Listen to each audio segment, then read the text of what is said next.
in today's world, you could literally build a $10 million a year business with just one person. If you can just get people to consume more of your content before they speak with you, then you're gonna have a way easier time to do that, making sales. And now YouTube is really our new marketing team. Dude, people are broke. Like, you used to only be able to get into your world or my world for 10 grand or more. And now it's like, well, dude, for 97 bucks, you literally can't lose. Just because we're having such a good convo, I'm gonna give you the real secret sauce. Okay. So the real secret sauce is, what up, wealth builders? Today I got myself a guy making over $1 million a month with his education business. This man is managing a lot of ad spend, and I'm bringing him here because I want to pick his brain about this crazy digital marketing world on my quest to dominate this space. I've got Ravi Abuvala. Did I say it right? you did, you nailed it, my man. What's up, brother? Good to see you, man. Man, we connected a couple of years ago, I feel like, and now it's the first time meeting. Yeah, it's actually, I don't know if you remember, but I think that it was like the first time I was building my media team, and it was before you started making an offer on like how to help people with it. Yep. And I forgot how, but I think I just DM'd you. I was like, yo, can I pay you for an hour of your time and show me how you do it? And I got on a call with you and you like showed me your org chart. And that was actually the like basis of what ended up becoming the media company or the media team that we have right now. That's awesome, bro. Yeah. So how's media been doing for you? It's been doing well, dude. It's pretty cool. We're like, you know, we've had tens of thousands of sales calls, and about 4 or 5 months ago, you know, I just did like a real in-depth audit of like where all the highest quality sales calls were coming from, where all the most closes were coming from, et cetera, et cetera. And it wasn't just media in general, but YouTube specifically for us. It was like consistently about 50% of our sales for the past few years have come from YouTube organic. And I've always like just treated it as this like kind of thing, side project. Like just, we just shoot YouTube videos every once in a while. And once I learned about that, I was like, all right, let's just incorporate it into our buyer's journey, which ended up becoming something we call the self-sustaining funnel now, which we can talk a little bit about it later. But now it's like, we literally, like even our thank you page video after somebody books a call is hosted on YouTube, because now what happens is the YouTube algorithm will pixel them that they watched my video. And then the next time they pull up YouTube, it's organic retargeting. Well, they'll see the most recent YouTube video that I did just because they booked a call to speak with us. So we're trying to like push as much of I guess push is not the best word, but we're trying to get them to consume as much of like 7 hours of content before they show up to the sales call. And that's just been leading to higher quality sales calls, higher close rates, lower sales cycles, et cetera, et cetera. No, I love that. You know, it's funny. You were telling me about a new business model you guys had doing MRR. Yeah. And, you know, kind of like what Sam Ovens and Hormozy are doing. And when you said all that, it just reminded me of this big debate I had with Sam Ovens and Rudy Maurer and Bill Hauser. So we were all at this mastermind. It was about 2 years ago. And, you know, we're all just having dinner together. And we're just talking about what's better, organic or paid. At that time, I was not really doing any paid. I had built everything off organic. And all three of them were like, how? Like, that makes no sense. I was like, I don't know, dude. I just freaking try to make great content and let the rest fall where it may. And all of them had been massive paid ads guys. That was how they built their businesses. And Sam had just started to get back on YouTube. And he was like, no, I'm with Ryan. Like, organic is the way. That is how you get sales. That is how you get the highest quality leads. He's like, and he's the guy who taught everyone paid ads. Sure. Right. And he was like, no, Ryan's right. But you know, it's a hybrid. I think it's a blend. It's a hybrid. Yeah. I think you can be successsul with one, but like you can be really successful with both. Yeah. And that's kind of where we're at now, where I've built out my own marketing team, and like we're very much a hybrid. And I'll even say, as I got in my journey now, I went from one extreme of organic to saying, okay, cool. Now I'm not going to like pitch as much organically. Let me just pitch through paid. And now what I've realized is we've lost sales because I did that, and I can see it in the data. And I'm like, okay, you actually do need to just do both at a high level.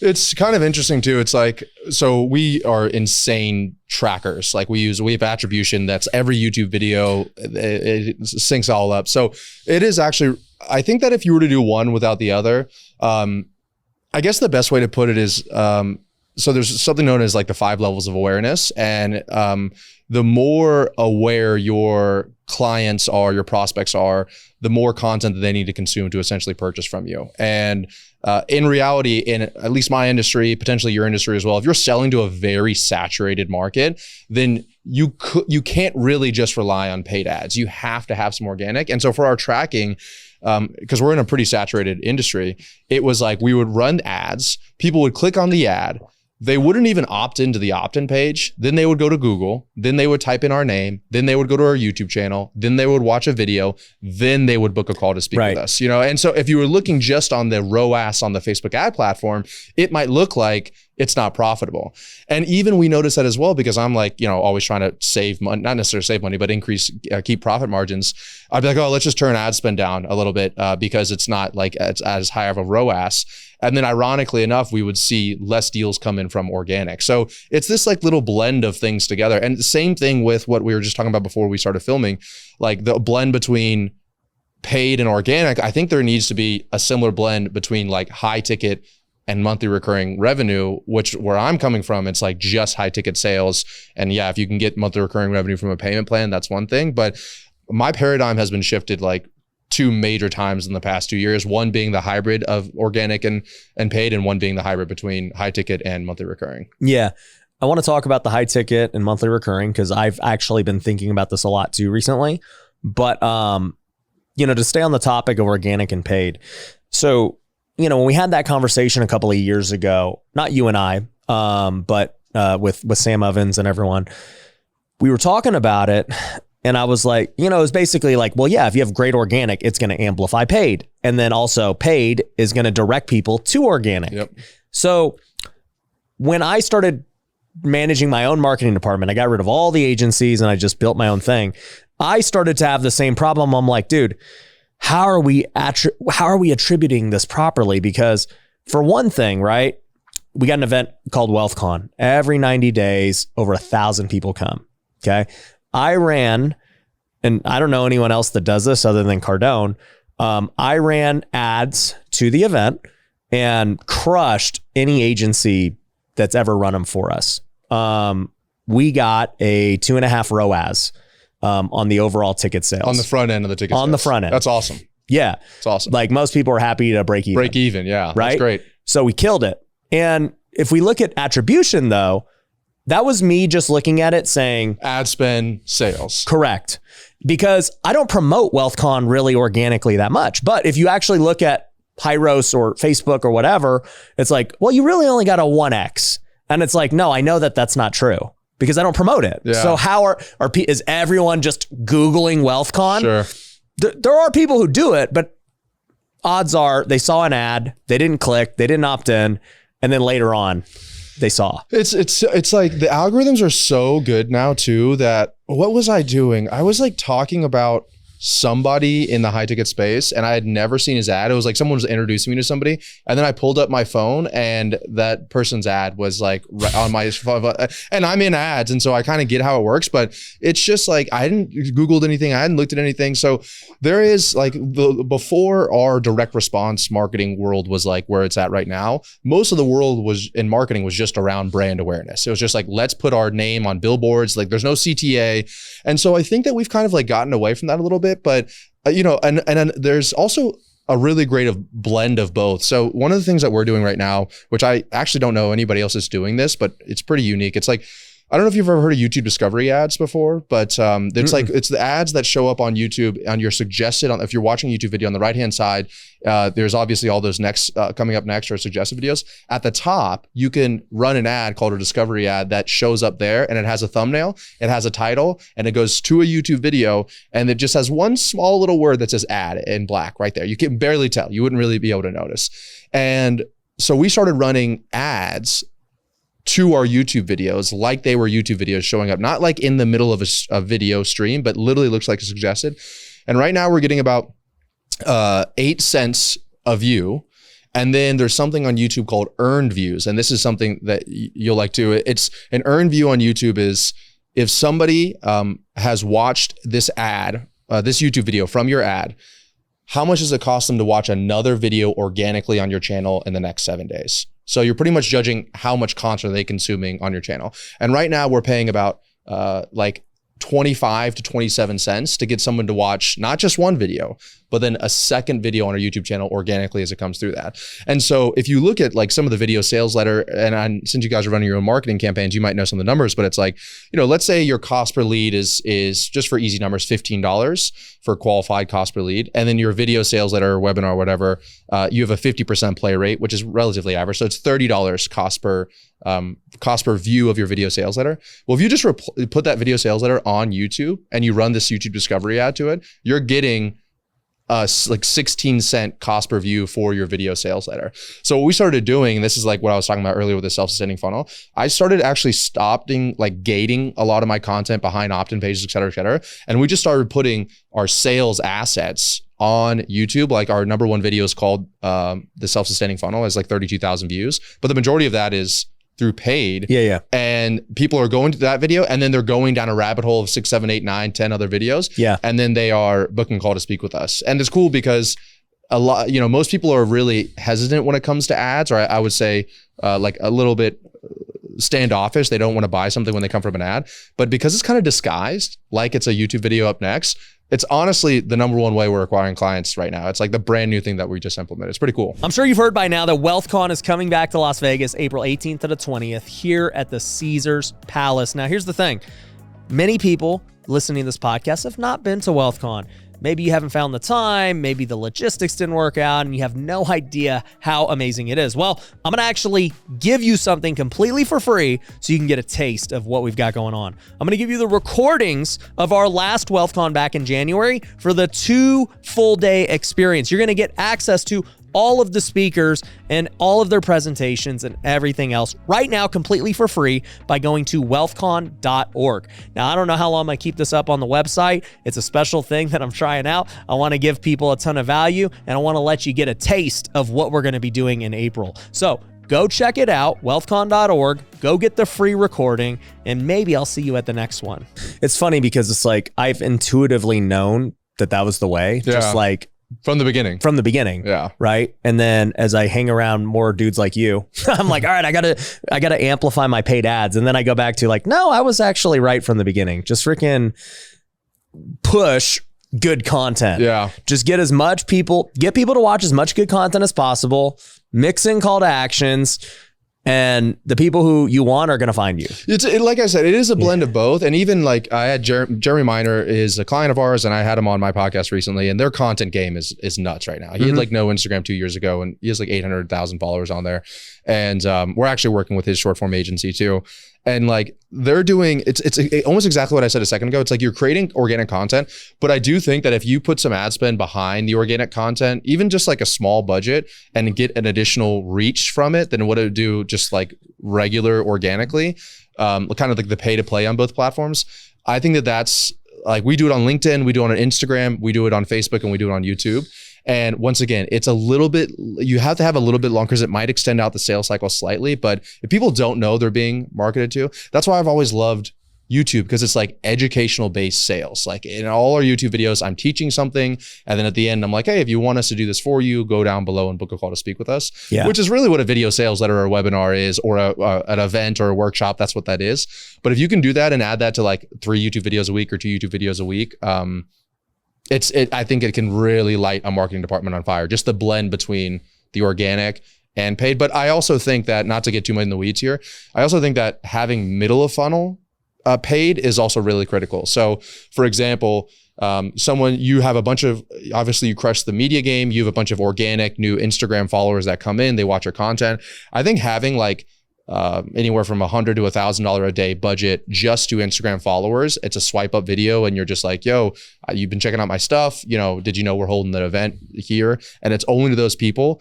Those will have your lowest cost per leads, and they're coming in organically, but the chance of them seeing a CTA, if it's not paid, is a lot lower than if you were just to give Facebook and Meta, toss them a few dollars and have every single person that follows you sees this call to action for your next product or service. Yeah, no, I'm with you.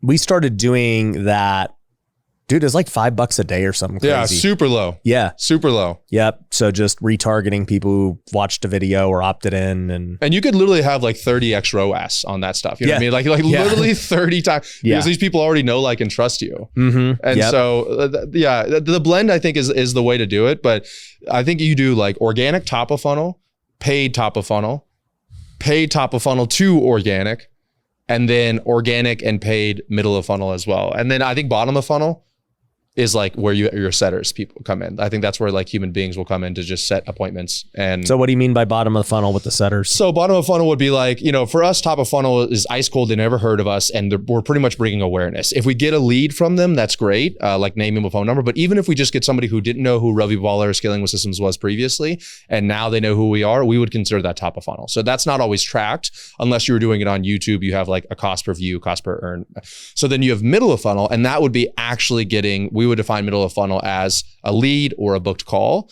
And then bottom of funnel is blending a little bit more. It would be either a booked call or a sale. So like our bottom of funnel assets would be appointment setters, setting people that came in from middle of funnel or top of funnel. And also our bottom of funnel could be like, we have something we call the red zone request. So my sales team, if they have somebody who's like on the 1 yard line and we want to get this deal in the door and they're like, I don't know, they'll fill out this form and it just shows up as a task for me inside of Asana, and it'll say like, hey, here's this person, here's where they're at, here's what they want, blah, blah, blah. And what I do is I shoot a Loom video where I'm saying, hey, Ryan, like, I love what you're doing with Wealthy Way. I know that you'd like to do this. We can help you doing these 3 things here. Just message back Dom and he'll get you onboarded. And just by the literally 30-second video of me, and I probably do like 20 or 30 of them a month, the deal almost closes every single time because like you're the face of it. I'm the face of it. And now they got like a little bit of taste of you and it feels personalized. So that's something I would consider. And I actually don't know a lot of other people do that. I would consider that a bottom of funnel asset that we do. Yeah. I'm going to take a note of that. If any of you guys, red zone requests, if any of you guys exactly what it's called, red zone request. If you guys, it's so funny. You just saw us doing a sales meeting up there, right? Yeah. Davila, my partner, was actually just telling them that. He's like, if you guys have anyone you can't close, send them to me. Send them to me. Yeah. That's literally. But you just have to like at your level, you would just need to systemize a little bit more, or you and they wouldn't need. They shouldn't be sending every single person. No, I know. But if they could they'll do be like, oh man, I can't close. Yeah, exactly. Like, oh, they said no. Like, it needs to be like a 1 yard liner. And like, for me, if it goes to like lower than a 90% close rate after I send the video, then I know that they're not sending me. They're sending junk. They're sending junk to me. They're just trying to have me do their job for them. And then I'm like, all right, well then give me some of your commission. You know what I mean? But dude, it's been huge. And it also like they literally fill out a jot form and it's like their Close.io profile link, name, email, phone number, and then it's like what's their current situation, what's the bottleneck that they have, and they'll usually send a Loom video in to me. But it just pops as a Asana task for me to do on a daily basis. Like that's what I have literally a time in my calendar for 15 minutes every day to rip out any of those that are inside of there, and that moves the needle across. Yeah, that's funny. I mean, I've done it intuitively, like just. Random ad hoc. Yeah. But it's never been a process. That's what I mean, I'm obviously but that probably closes multiple 6 figures a month for you guys. Easily. And some of them like our bigger packages are like, 50 or 60K for the year. And a lot of the times people are paying those bigger packages to get more access to me. So it's also a little bit of a preview of what it would be like to work with me. And most of the time I'll do like a 10-minute video and I'll like just solve the problem of their business on that video based on the information I have. And so then they'll just buy in immediately for it. But yeah, if you systemize it and then give it as a weapon to your sales team and they use it correctly, it could add easily a few 6 figures a month for the business. Yeah. Yep. And I think that's one big, so I'll tell you, I called you, I don't know, maybe a few months ago, and we had a conversation about me taking over what I'm doing. So I rebuilt our entire marketing department, sales department, everything rebuilt. I never trained sales or did any of the paid marketing, literally up till months ago. So like, I don't even know how we got to where we got. So now I look at it because I get to speak to the smartest people in the world. So, I had Cardone in here 2 weeks ago, and I was literally picking his brain about all this stuff. And I was picking Jared's brain. They were all here and literally asking him like detailed, minute things like this, especially with Grant and sales, because he's a savage. But I'm curious how you You said, do setters take every call? Like how's your sales team structured? Yeah. So I think you brought up a good point. I also like to tell people I'm actually, in my opinion, I don't think I'm like the best person in sales ever. Like you're clearly a very good marketing guy. That's what I'm saying. I'm great. And that's why I think that a lot of people, in my personal opinion, I've looked at literally thousands of sales processes, and I'll walk through ours in a second. But I think a lot of people rely too heavily, and this is actually where Jeremy Miner and I actually like had a little back and forth, but he's a sales guy, right? So it's like, it would be like me trying to argue with you about paid versus organic. Yeah. But I think a lot of people rely too heavily on salespeople and appointment setters to do what is marketing's job, and not enough of marketing. And in my opinion, marketing is like the most leveraged asset you have. Like you can do YouTube videos, ads, and you could have one person run an entire 7, maybe even 8-figure marketing department, depending on how you had it set it up. You couldn't do that for sales. You would need to have multiple human beings. And anytime you do that, it's more complicated. Marketing's way easier to scale. It's way more leverage, like 100x more leverage. Yeah. Up until about a year ago, I did all the content and all the ads for our company. Like I eventually I wanted to remove myself, but now obviously, like you said, I am a marketer, so I understand. But they say if you're a hammer, you handled everything. Like you did the CRM, you did the ad buying. I did the ad buying, I did the funnel creation, any of the tech, like gluing things together. I have a tech lead that did that. But any of the email blasts, ad buying, content creation. But once I created the piece of content, my editing team would do that. How big's the team now? We have 3 people on the marketing team, and then we have 8 people on the media team. Okay. Yeah. Very similar to me. Yeah.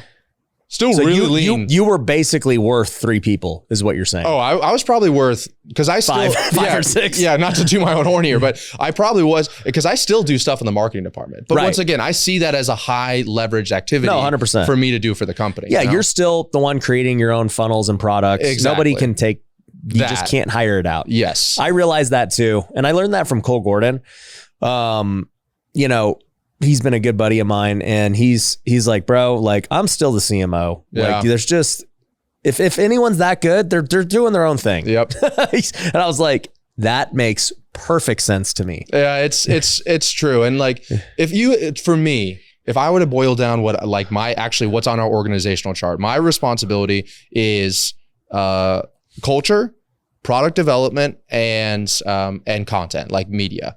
And in my opinion, the cool thing about product development is, depending on how you're doing it, like product development can be media as well, which we'll talk about later when we get into like the MRR and like communities and stuff like that. But back to what I was saying, when it comes to our process, the way that we go, it's actually recently changed. As recently as like about 4 months ago, we used to just do ads, video sales letter, book a call, and sale. And then the setters would we just called them the in-between guys. Like I had to drop off, then they'd set them, or opt in to drop off, they'd set them, no show to drop off, they'd set them, demo completed, not close after 60 days, it'd go back into the setter pipeline to try to put them back on the calendar. Now what we do is like, now it's much more focused on marketing. So what I was saying before was that I think marketing should be doing about 90% of the sale. Like if somebody's getting to the sales call and they're not already knowing who you are, what you do, what the product is, et cetera, then for us, our sales will just kick it right back to marketing. They'll say, watch these YouTube videos, et cetera, and not try to force in an hour-long call explaining all of that and trying to close the sale. So we have marketing do about 90% of the work for us. And in marketing, we have our organic content do about, I'd say 80% of the work for us. So now the main goal, pretty much our primary thing that we do is we have low ticket funnels for low ticket products that lead into the MRR community. That'll ascend into the high ticket programs. And then we just put out, right now I'm doing 3 videos a week. We're about to start doing 5 YouTube videos a week right now, and short form content. All of that drives to the YouTube channel, and then the YouTube channel sends them to a video sales letter or the low ticket products, and they ascend from there. So I actually took all of what used to be gated behind opt-in pages, et cetera, and now YouTube is really our new marketing team. That's the way I look at it. YouTube is literally our marketing team. And I'm just sending people to YouTube from short form. I'm sending people to YouTube from organic on YouTube. And I'm sending people to YouTube from paid traffic. Even the modules in some of our products are embedded YouTube videos. So that way they're also going to go back on YouTube again. Because if I had to simple it down for everybody that's listening to this video right now, if you can just get people to consume more of your content before they speak with you, then you're going to have a way easier time to do that, of making sales. And then the most leveraged way, in my personal opinion, to get people to spend more time with you, the most profitable way to do it is going to be YouTube. And so like that's our whole sales process now is around, let's get people to our YouTube channel. And then we'll, in our description, we just have multiple calls to action. We have a quarterly workshop. I'm doing one in Paris in a little bit. We have our VSL for a high ticket funnel. We have a VIP day similar to golfing with you. They do a in-person day with me. And then we have our low ticket products and our subscription service from there as well. Yeah. I mean, we're doing the same things as you explain it. We both just came to it in different fashions. Ways. Yeah. But it's like, yep, nope, this is the conclusion. Like people have to consume content of yours. Like the days of just having ads and nobody knows anything about you. Like good luck. Watching a video and buying. So it's actually pretty funny. I have a video that, or this video that's going a little viral right now on our Instagram. And it's like, so there's something called the General Social Survey. It's the longest person-to-person survey trust done in the world. And it shows that right now, in the last 40 years, we're at the lowest point of person-to-person trust in the world. So people just don't trust other people right now. And then it goes, I think, double for when they're seeing an ad, you know? And I was in the sauna yesterday, and this guy was like talking about this, and he's like, dude, he's like, I don't know if I can curse on your thing, but he's like, these freaking Facebook ads, just like anything I see on Facebook ads, anytime I see a Facebook ad, I just think this person's a scammer immediately. And I'm like, well, shit, I'm running Facebook ads, you know? Yeah. But I think that sentiment is more and more real. And so once again, I'm not saying don't run ads because it's still a huge part of what we do. But I think that if you can, instead of making a direct, like squeeze out the audience as quickly as possible, if you can send them to me, YouTube, or even our low ticket community, like product there, and provide value that way in a really leveraged way. Like I take 4 hours a week to shoot all 6 of the YouTube videos. If you do that in a really leveraged way, and you do that for 2, 3, 4, 5 years, I think that's $100 million plus. I mean, look at what Hormozy did. That's all based off of organic content. Yeah. Yeah. Well, and I think too with, organic, I'm now in what year am I in? 2020? Yeah. So I'm in year 5 now of being a content creator, which is crazy to think about. Wait, yeah, 2020. Yeah, year 5. So, I'm reaping the rewards from it. Sure. And to be honest, I've kind of gotten away from, I guess the bread and butter is real estate, right? And then, here we are talking about digital sales and stuff. And so I've had to evolve my product line to fit kind of like the things I'm talking about and doing. So like people don't know, but we have like a new program called Wealthy Business. And it's for general entrepreneurs, right? Like whether you're an online coach, whether you're a service-based company, I've scaled many different companies that I've started, and it's the same process at the end of the day. But that's one thing is the visionary I've had to think about is like, okay, like as you're saying, if you want to build a YouTube channel, and that's going to be the funnel, if real estate's the main thing you're selling, then real estate should be the thing the YouTube channel is about. And to a degree, then you have a choice as the content creator. You're like, do I only want to talk about real estate forever? The answer is no. So for me, it's like, all right, well, how do I adapt my offerings to what it is people want? And, there's enough demand, like you wanted to learn about content years ago. And so you create products for that. Now we have that for people who want to learn content. And real estate's still the bread and butter. It's still what I'll always be known for. It's still what's going to probably sell the most for a long time in education. But I wouldn't be surprised if one day it's not. Yeah.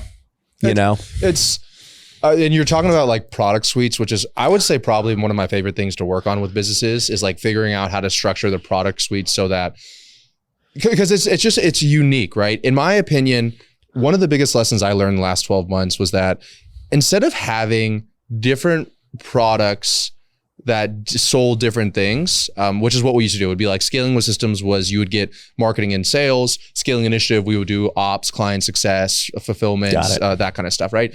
Instead of doing that, what I did about a year ago, because one of our values is simplification and systemization. So I'm just trying to, is there any way I can just simplify this? That's every day I wake up, I'm like, well, how can I simplify this further?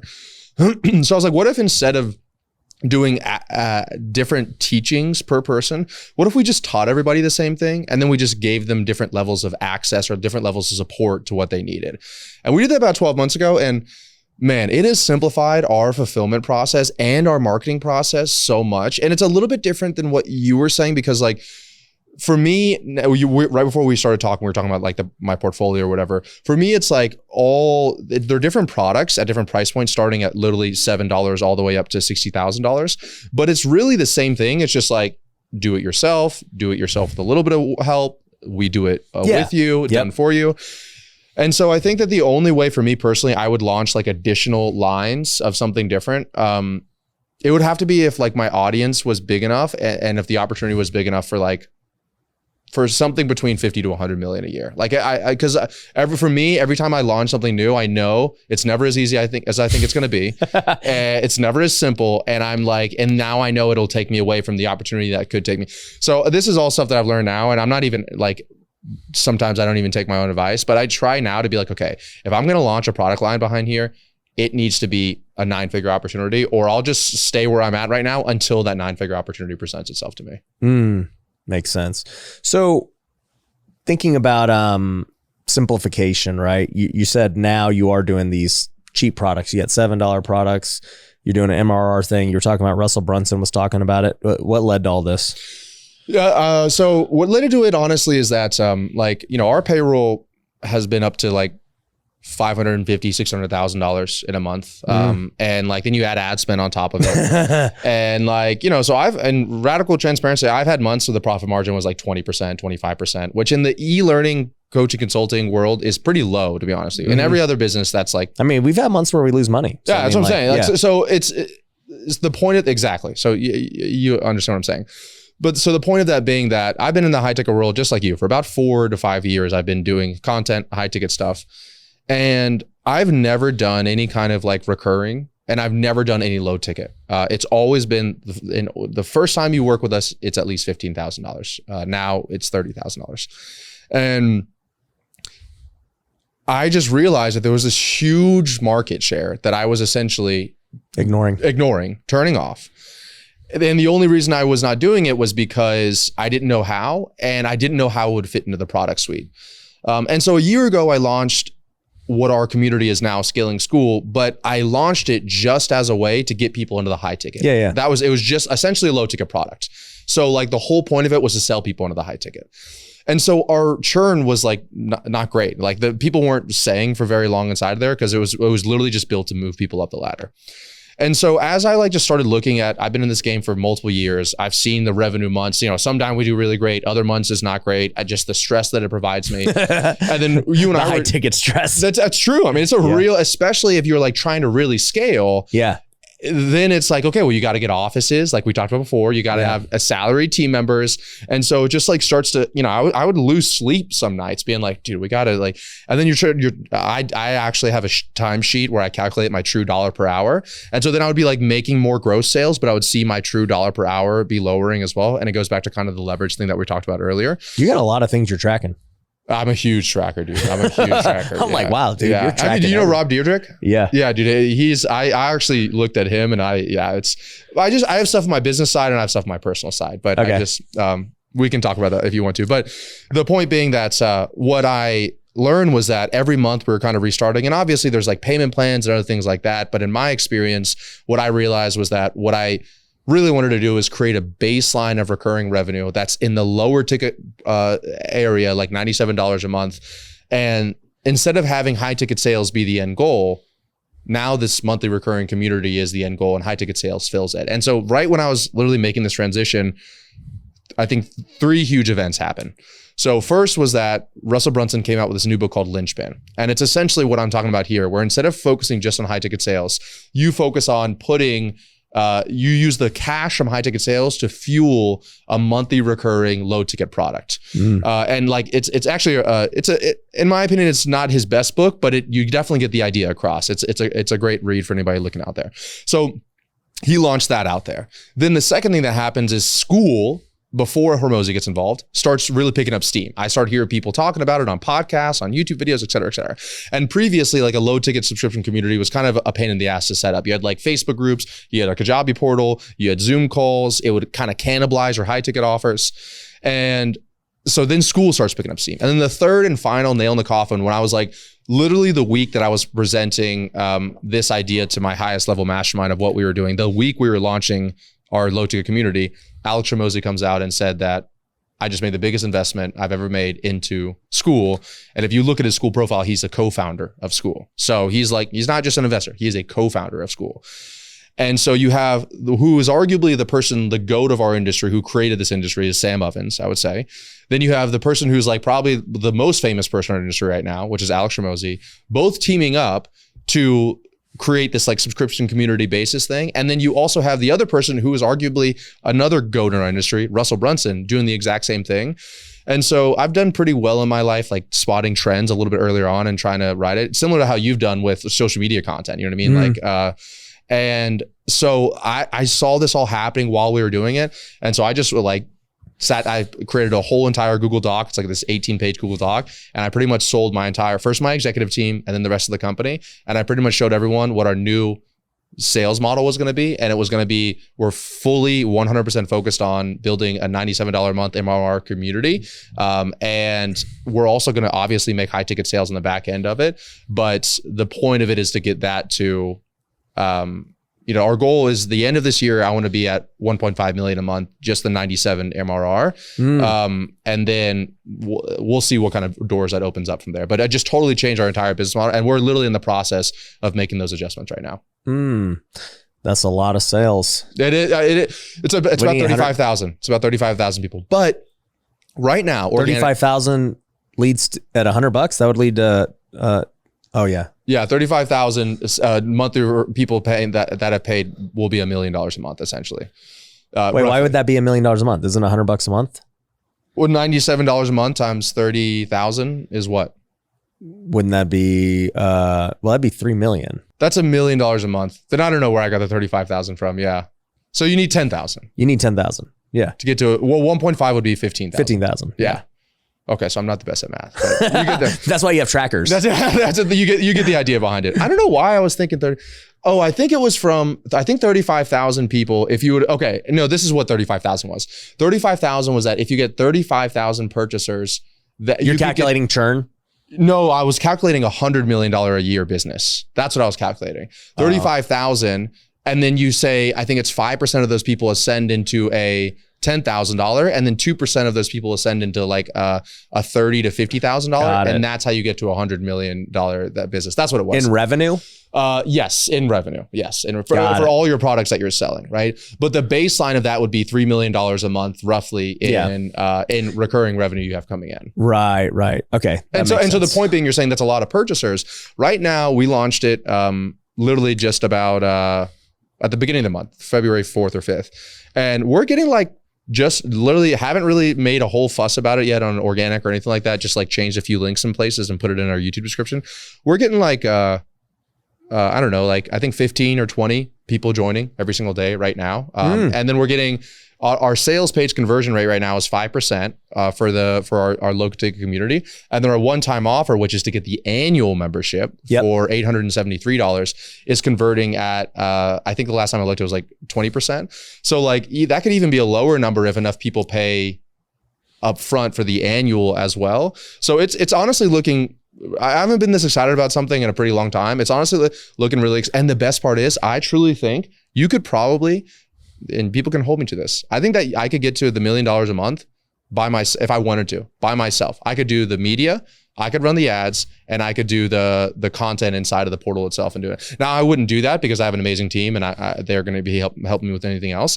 But it is pretty cool that in today's world, you could literally build a $10 million a year business with just one person. And I think it's possible doing something like that. If you have the right leverage points. And the other secret is that you can't be cannibalizing your high ticket offers. So when I launched my community last year, I launched the same thing last year, but like I said, it was just to get people into high ticket. And so I did it all wrong. And so now like I said earlier, I changed it to where it's just like varying levels of support. And so now I don't believe it's going to cannibalize the high ticket. That was our biggest concern. That was my sales team's biggest concern, but we're not seeing that so far. Yeah. So I have a lot of feedback on what you just said. Sure. So one, it's the first time I've really ever talked about it to anybody. So no, it's funny that you're coming down, or you're saying this now, but you're mentioning Deer Deck, and I actually had DM'd him today. Really? Because somebody texted me like, Rob's in Vegas, you should hit him up. And I was like, all right, because him and I have talked before, and he just told me he's ripping and dipping. So He's only here for a day trip. Okay. But he does want to, he is going to do an interview. I love his stuff. Yeah. His stuff's good. So yeah, with low ticket and everything else, I had a big shift too in my mind. I mean, for a long time, I was like you, it was just 10K and above. And, recently we launched a 3 and a 5K. They've done great. Then, like our low ticket has been come to an event, right? Sure. You can get an event ticket for $500, $1,000, whatever. And I've been toying with this idea of office hours, which people love. I just introduced it to our community. And I said, basically anybody in any of our products, you now get access to this Tuesday call with me. And, dude, it's everyone's favorite call. And I was like, man, this is like the perfect call for like somebody to just get in with us. Yeah. They get nothing else but this, but it would still be insanely valuable. And I was like, okay, maybe we'll sell it for $1,000 and like, whatever. And the more I thought about it, the more I was like, man, maybe I should just make it a recurring revenue thing. And so you came at the right time because literally we literally as a downsell, like, hey, you know what? Because we're realizing this too. And I actually realized this with Cardone. Like Jared and them said the same thing. They were like, dude, we just try to get people in the door. Yeah. At the end of the day, right? We'll sell them. I'm like, why is Grant selling like $7 things? Why is Grant selling, $1,000 thing? It's like, dude, you get them in the door and you blow them away with value. Either they stay there and they're just going to have amazing value for a long time, or they're going to ascend because the value's so great, right? But either way, you're building brand, you're helping people. It's a win-win. Now, is it a sustainable business model? Is your customer acquisition cost going to be, able to do it? That's really where it comes into play. Well, I think that if you do the low ticket, I think that's the only way it's sustainable in paid ads. It's like, if you have to wait when you're spending, like, let's say you get it up to like $700,000 a month, $1 million a month in ad spend. If you're not liquidating that in a relatively short period of time, that's a lot of outlay that you're doing. So I think that really it makes it way more sustainable in the paid ad world if you're able to do an immediate digital purchase, an immediate product sale. And the way that we see that's working well is like an upfront low ticket is a one-off thing. So it's like, buy this thing. Right now we're selling something called Show Up Secrets. And it's like how we've doubled our show up rate in less than 30 days. That's, we're testing between $35 and $97 a month. And then the one-time offer on that page after that is the low ticket subscription community. Yeah. And so I think that if you're able to combine both those things together, one-off digital products, which typically you're usually going to get, like, I used to run a low ticket product for one of our portfolio companies. We're spending like $600,000 a month, and our upfront same day ROAS was like 0.65, 0.7x ROAS, which was still really great. You know what I mean? But then we would wait until that we'd make the sales later on, or it'd be like 2x, 2.5x the high ticket sales. And so now what happens, in my opinion, is that, or my hypothesis is that you make a low ticket purchase up front. They buy something for, let's say, $97. Let's say that you're still at 0.65, 0.7x. Let's say 10 or 20% of people buy the $97 a month subscription on the OTO. You might be break even at this point, maybe not. But then the next month, even including the churn, if they make that $97 payment, now you're actually cash flow positive, and you've never had to get on the phone with this person. You've never had to like talk to them at all. You're just either doing the office hours and course content inside of there. And so you could have 10,000 people joining a day eventually, if you ever wanted, like if it ever hit that scale, and it really wouldn't be any additional workload on your part. Well, and this is what made me think about it with Cardone was Jared was basically telling me like, hey, we just pretty much always run low ticket funnels. Like that's basically all we run. And I was like, interesting. I was like, so tell me like the process. And he's like, well, dude, think about it. Like if I can get ads basically for free because, they opt into buying a $20 thing, a $30 thing. And they spend 100,000, but they make 90,000 back from all the low ticket stuff. Well, you just got all these leads for 10 grand. And it's like, oh, I was like, I don't know why I never even thought of that, but that makes perfect sense. And then, I had this guy Wojo in a couple of months ago, He's like, Ryan, I got to build you a low ticket funnel. I got to build you one. He's like, I'm going to build it for you for free. Just give me access to your freaking Go High Level. I'm going to go build it right now because you need it. You're an idiot. And then I heard it from Jared. I was like, all right, Wojo. Okay. I will take you up on this offer. Yeah, I was like, let's build this thing out, dude. Tell me what I need to film. Have you launched that yet or no? No, we're going to launch it this week. Really? Yeah. So what's the product? We have multiple different things, but one is like my contractor's guide. I actually have it upstairs. Cool. It's a 40-page guide that literally has every material thing we use in all of our house flips. And I'm debating doing it multiple ways, and I'd love to hear your feedback, because like the way Cardone does it is it's free, and then there's another thing you can buy for $30, whatever, right? Wojo's doing it straight paid from the beginning of like a $9 thing to then a $20, whatever, right? What have you seen? So it's actually funny. I had this conversation with somebody else recently.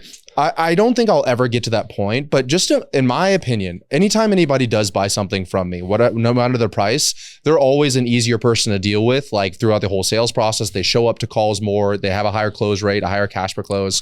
So if I could make it so that every person that we ever talked to at least had purchased something from us from the beginning, day one. So here's you'll probably really like this. The way that I see the separation is this. Anything that I do is exactly what I talked about earlier. Anything from now on that I do that I just would take someone's name, email, phone number for that's free, I'm now putting that as a video on my YouTube channel. I'm now putting that as organic content. There's not gated. Don't give me your contact information. Nobody likes opting in anymore. Just consume my content for free. And then the first step that you take with us will likely be the $7, $35, $97 thing.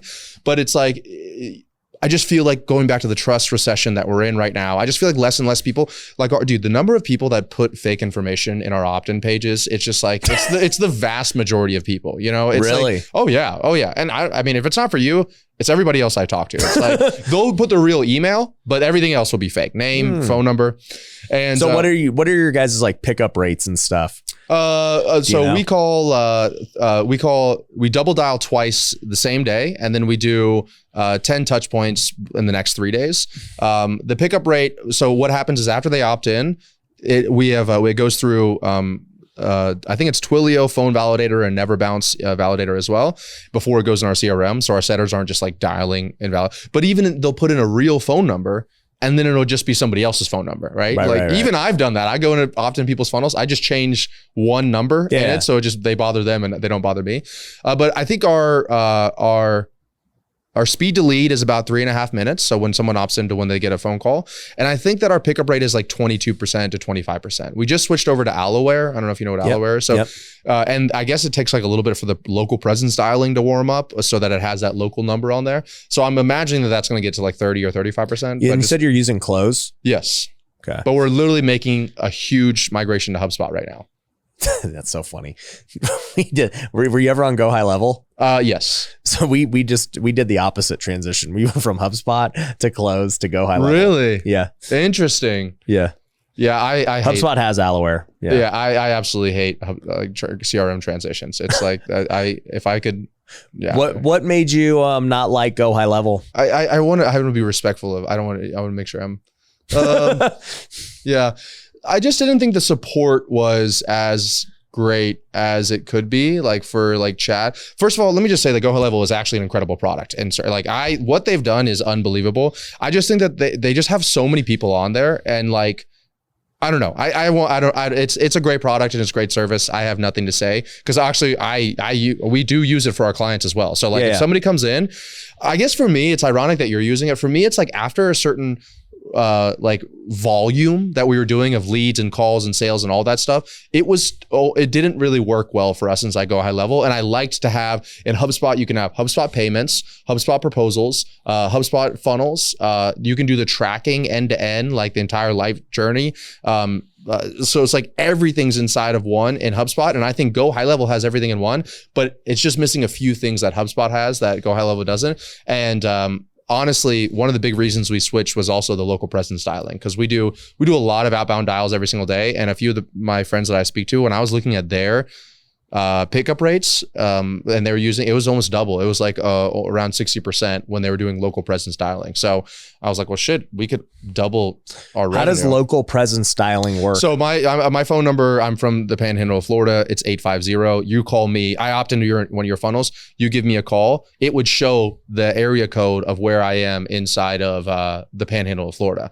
And so the theory behind it is that if somebody's much more likely to pick up the phone if they see a number from their local area than if they saw a number from Las Vegas. Like I would never pick up the phone. So it just keeps switching phone numbers? Yeah, it'll read what phone number that person entered in, and then it'll create a phone number on your behalf essentially and call on that to that person. But it all connects to one account. So we could have, let's say 500 leads come in a day, and then we just send emails and texts to each of them inside of the software. And then it just shows up as different phone numbers to them. That's local presence. And if they responded it back to, it's the free for all of our appointment setters in the same dashboard. And they claim those leads? We do free for all until they get a conversation started, and then they claim the leads. Yeah, we're doing up for grabs right now too. I think up for grabs, having it delegated to a specific person is better. I think if I had a sales floor like you do, I might do delegated where I could keep an eye on everybody and all that. But I feel like, I don't know. I feel like you get a little lazy if you don't have it as like a free for all. So we like free for all, and it's just like people are just elbowing each other to get to the lead, and they could send a text, and if the person responds back and they don't respond back to continue the conversation with them, and somebody else sees them inside they have, I think it's 1 or 2 hours to respond back, and if they don't, somebody else can pick up the lead and take the conversation from there. I like that. Yeah, because we used to give 3 days, but then now it's just like, all right, you have an hour, and so these guys are just like, people are staying up late. An hour within working hours or what? I don't know. You'd have to talk to my sales team leader, but I think it's just an hour in general, dude. What if it's the middle of the night? Well, because then you'd have to have somebody else wanting to steal it. I mean, in all honesty, I'm pretty sure our setting team's not going to be if it's in the middle of the night, they're not, because they do like each other. They're not going to be dicks to each other. You took my thing at midnight? Bro, I was asleep, bro. No, I don't. I think that they like each other. I don't think that they do it.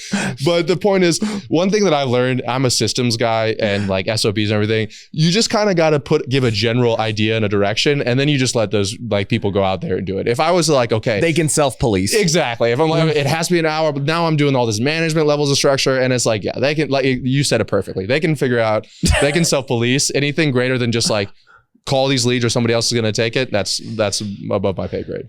Okay. No, that makes sense. So I guess the thing I'm thinking about is, there's a lot to talk about. So on the sales side of things, are you doing live transfers or anything? What are you doing? So, okay, another great example of why we're switching over to HubSpot. So HubSpot has an add-on software called Chili Pepper.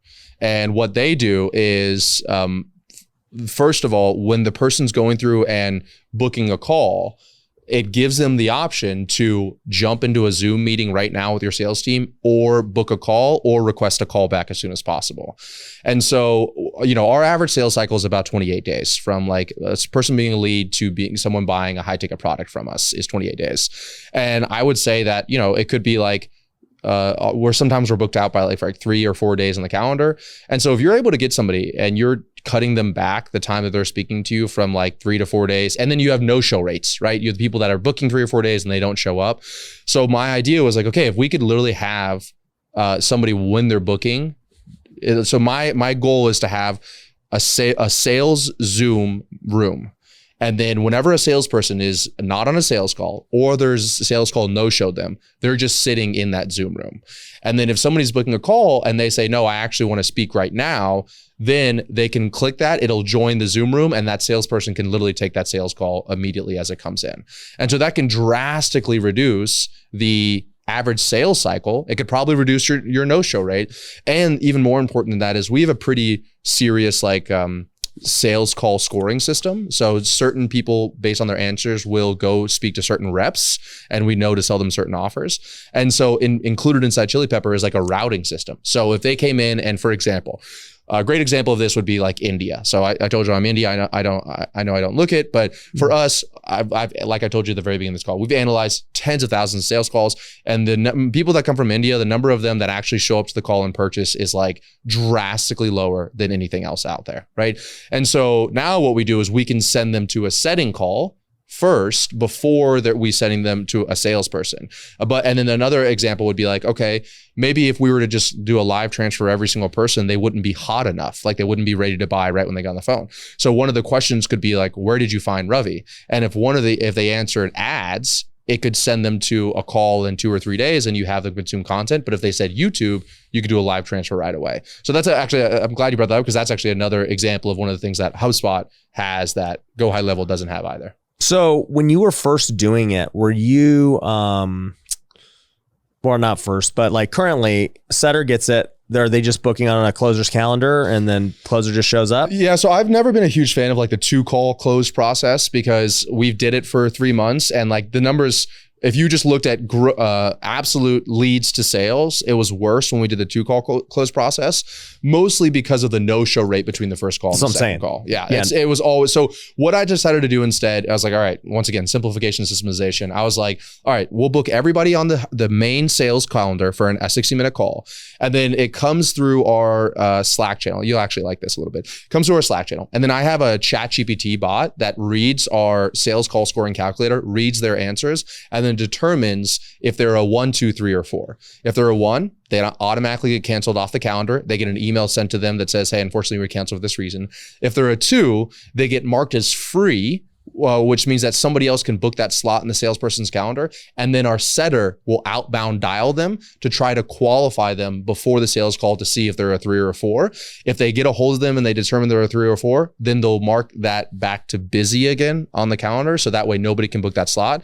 If they never get a hold of them, they'll keep them free. And then what happens is at that call, let's say it's tomorrow at 12 o'clock, if the person has not, if 2 people show up, you get double booked by the salesperson, the person that's a 3 or a 4 and the person that's a 2, the salesperson will take the 3 or 4 and any available setter will take the 2. Right. So we decided to remove the qualifying call unless they had 2 people show up for but an opt-in that has no app, they're getting a 2 call. They'll get a call or a text, but they'll just get set. They can get text the link and they'll get set on the sales call calendar.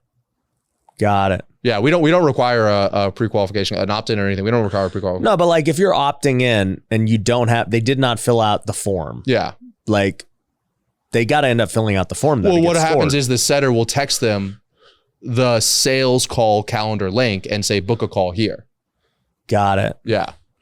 So they're not trying to just outbound those people. No, they are as well. But we actually get probably like 15 to 20% of calls a month come in from just text messages with no call, with no phone.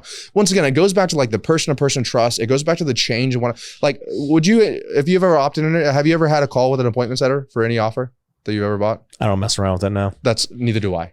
Yeah. And in all honesty, maybe we have different avatars, but my clients, they're not going to want to pick up and have the conversation. So once again, if they need to have a pre-qualifying call because you don't have enough information on them, I think that's the fault of marketing, and marketing needs to do a better job of educating these people. If they need to have a pre-qualifying call because you don't have the answers for them, that's a separate conversation. But if you can get those same answers just by texting them a link and nobody has to get on a call, then in my opinion, that's a more efficient sales process. Okay. So with that, how many calls is it taking to get a close? You know? So honestly, we have the numbers. If they don't close on the first call, our current close rate, I actually just had my team leader meeting this morning. Our current close rate is like 38% month to date this month. If they don't close on the first call, there's a less than 10% chance that they'll close again. So it's pretty much going all in. It's going all, and it's not like we're trying to hard sell on that first call. But once again, we just go back to like sales team efficiency. I'm just like, okay, but there was like not too long ago, I think in Q3 of last year, about 40% of our sales calls calendars were all follow-up calls for a call they had previously. So we had all these sales calls coming in, but they weren't able to take them because they were on so many follow-up calls for the previous ones. And I know that this is going to maybe even upset some people in here, but I know a lot of people say the money is in the follow-up, and I don't necessarily disagree with you, but I'm just talking about we just looked at the numbers of the number of people that did the follow-up call, that no-showed the follow-up call, or just ended up never closing. It was a greater cost of taking those follow-up calls than it was trying to close them on the first call. And then if they didn't close, just having them go back in the marketing sphere. And when they're ready, they just rebook on the calendar again. And this is not saying we won't do a follow-up call. I'm just telling you that we identified that the people that had to do a follow-up call had such a low chance of converting that now the goal is I personally would never build a sales process around a 2-call close. It would always be around a 1-call close. And then if it absolutely required a 2-call close, then we would do that. What about, what was I going to ask? Yeah, I get the 1-call close, the 2-call close with follow-up. How often so the setters are not doing any live transfers. They're just pushing people to the closer's calendar. Yep. And then what's your show rate? Our show rate, I think this month is like 85%, 88%. That's super high. I know. That's why we're selling something called Show Up Secrets, which is that low ticket product thing. But it's because we actually auto cancel 50% of the appointments on the calendar. As soon so as you would be at 50%. Yeah. But then it's like, why would I do that? Why would I? And you auto cancel if they're a 1 or a 2. If they're a 1, we auto cancel. If they're a 2, we mark them as free. So a 3 or a 4 could show up on the calendar. And then we have the setter outbound dial to try to pre-qualify and to turn them into a 3 or 4 or to cancel them as a 1.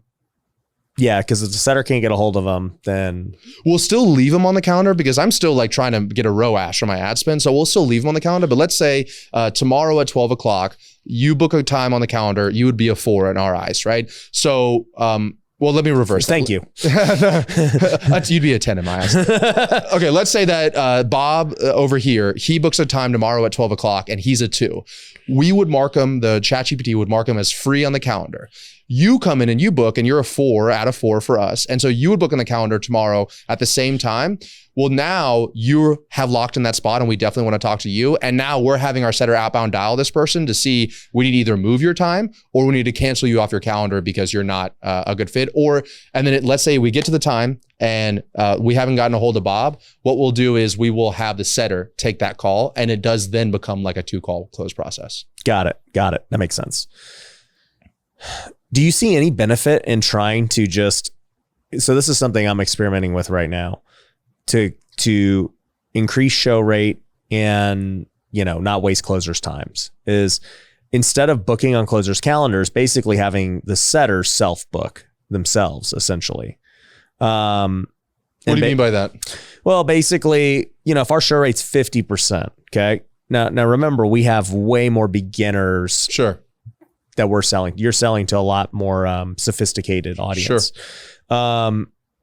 So for me, I'm like, okay, well, what if the setters, okay, you're outbounding, whatever. Okay, you get a hold of somebody. They're like, great, dude, tomorrow at 12, let's go. I'm like, all right, well, the setter should just call them tomorrow at 12 and do it, basically like what you're doing. And then as long as they answer, cool. Hey, I'm going to put you on with live transfer with the salesperson. Right. Yeah, that makes sense. I think that, but once again, for me, I'm just trying to use human beings as little as possible. They're the most volatile, most difficult to scale. Like if I can do it in AI or through some system, I'd rather do that. I would be really curious if you were to analyze all of your sales calls you've had. Let's say that, because I know you said we had more sophisticated people. In July of last year, our show rate was 35%. For 2 months in a row, it was 35 to 40%. So like we've had abysmally low show up rates. And so one of the KPIs that I look as far as a sales team efficiency is what's known as dollar per call. So the amount of calls that are booked, like you have 10 calls booked in your calendar, whether they show up, whether they close, whatever else it is, how much money are you making for that essential slot? That's pretty much the hourly rate of your salesperson. Mm-hmm. And that is, in my eyes, is the best way to determine a sales team's efficiency. So like our dollar per call is right around $4,000. Okay. So it's like if they have 10 calls on the calendar, we'll make $40,000 that day because 2 people won't show up, 1 person will piff, blah, blah, blah. So if I'm just trying to optimize for dollar per call, then I'm trying to figure out, like you had said, how do I make sure that the salespeople are only speaking to people who show up and are qualified? And so the way that you're doing it, I think is a great option for sure. I just think that there's even maybe a better option. Like I compare it to some people. It's like when you're fat and you take steroids. I just feel like that's like throwing a human being at a problem that could be solved by a system. So I'd be curious if you were to analyze the calls, what's the country codes? Like, so we have a country code list, and that determines where they are on the ranking of 1 to 4. So it's not just US, Canada, blah, blah, blah. It's like, okay, we know UK people are a little bit more skeptical. And then we serve coaches, consultants, agencies, online service providers, but we know that online service providers are way more skeptical than coaches and agencies and consultants. So they are automatically become a 2 on our calendar. Another example would be a revenue level. If you're between 0 to 5, you're automatically canceled. 5 to 10, you're a 2, and then it goes up to 3 and 4. And the other one, this is another good one for people listening, is also the clarity and the in-depthness of the answers on the questions on the application. So if it's unclear, it's an automatic cancel. If it's like somewhat vague, it's a 2. If it has some detail, it's a 3. And then if it's like this person spent 5 minutes to type out what their real pain, then it's a 4. So you don't have drop down. We have drop down for, so I think we have 5 questions on the thing, name, email, phone number, monthly revenue, what's the biggest bottleneck, and what do you think is the thing that is keeping you from scale? Why haven't you solved the biggest bottleneck? We used to have all drop downs because we were optimizing for highest lead to book ratio. Right. But once again, if you were to look at the entire sales process end to end, you'd probably actually be able to find that if you put a little bit of friction, as you know, I'm sure, a little bit of friction is actually healthy. So we used to have, say, do you have a problem with leads? Do you have a problem with calls and sales?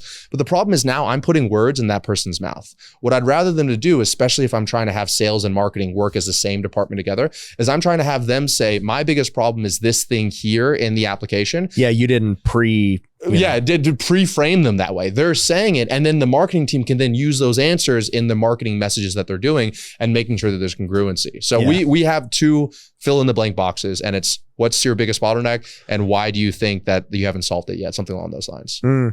So what are you guys doing with the $97 offer? That's the main offer now. So what is it? Yeah, so it's the main offer, but obviously it's the lowest offer because we just launched it. You're making the least amount of money. Exactly. Yeah. But so the goal behind it is it becomes like the core. Like people are listening on a podcast version, but it's like, imagine this is like the center of the Scaling with Systems universe. And then everything that we sell off of that, Scaling with Systems, Scaling Initiative, the VIP Day with me, whatever else it is, they're going to get access to Scaling School, which is our $97 thing, included in that. So for example, Scaling with Systems is 12 months long. They join Scaling with Systems, they immediately get access to Scaling School for 12 months for free, and then it starts billing them after that on a monthly basis. I'm doing a mastermind in Paris in 4 weeks, and when they paid for the ticket for the mastermind, they're also getting 14 days access to Scaling School, and then it starts billing them at $97 a month. And it's not just because I want to try to make $97 a month from every single person. The other thing is that, we have inside. I could do that with all my ticket sales too. You should do it with, so this is what I told the team, is that we're no longer ever going to sell anything if there's not a $97 a month thing on the back end of it. We will never sell anything ever again without the $97. So you mark my words, you'll never see me sell it. VIP days, your golfing days, because here's the benefit of it. We have 35 classes inside of Scaling School, all classes that I've taught, and it's everything that I've pretty much created over the last 4 years. And these are like in-depth classes, like Google Docs. Each one is like 10, 15 modules long. I haven't seen anything else like it online. And I'm not just saying that for me, I'm saying that I bought a lot of low ticket recurring things. And so the benefit for me is that, let's say that you were to come to me and you were to say, let's do a VIP day. I would say, great, you get 14-day free access to Scaling School. Your issue, let's say, is show up rate. I have show up secrets inside of there. Before we go to the VIP day, just have you and your team go through that training. So that way we're at least speaking somewhat of the same language. And then when we're in person for those 4 hours, that VIP day, we're actually getting shit done instead of us trying to explain to you what I already have in a recording inside of here. And look, if after the 14 days, just set a reminder on your phone, you can cancel it if you don't want it. But of course, people aren't canceling it. They're keeping it because there's a lot of value. So it actually makes my in-person events, it makes my high-ticket programs even more valuable because people have access to what before would have been overwhelming if I try to conclude that all in one high-ticket offer. Like, okay, here's client success, here's operations, here's sales, here's marketing. I've been thinking about how to include this office hours product into what we're doing, but that makes a lot of sense. I'm happy you brought that back up because I didn't want to interrupt you, but I think that I would add that. So Jeremy Miner has something where he does, I think it's $50 a week to access to like a weekly coaching call objection. He does a great job with his product suite as well. Like it's a weekly, don't quote me on it, but I think it's a week, $50 a week for a weekly call where you can bring up your objections on sales calls and like, he'll answer them and stuff. Yeah, exactly. So like, I think that, and people are paying $200 a month for that, which is like crazy to me. But obviously it's really worth it, especially if you're in high ticket sales. So like for you could either do the office hours as part of the like just a one-off thing where you're selling that on a monthly recurring.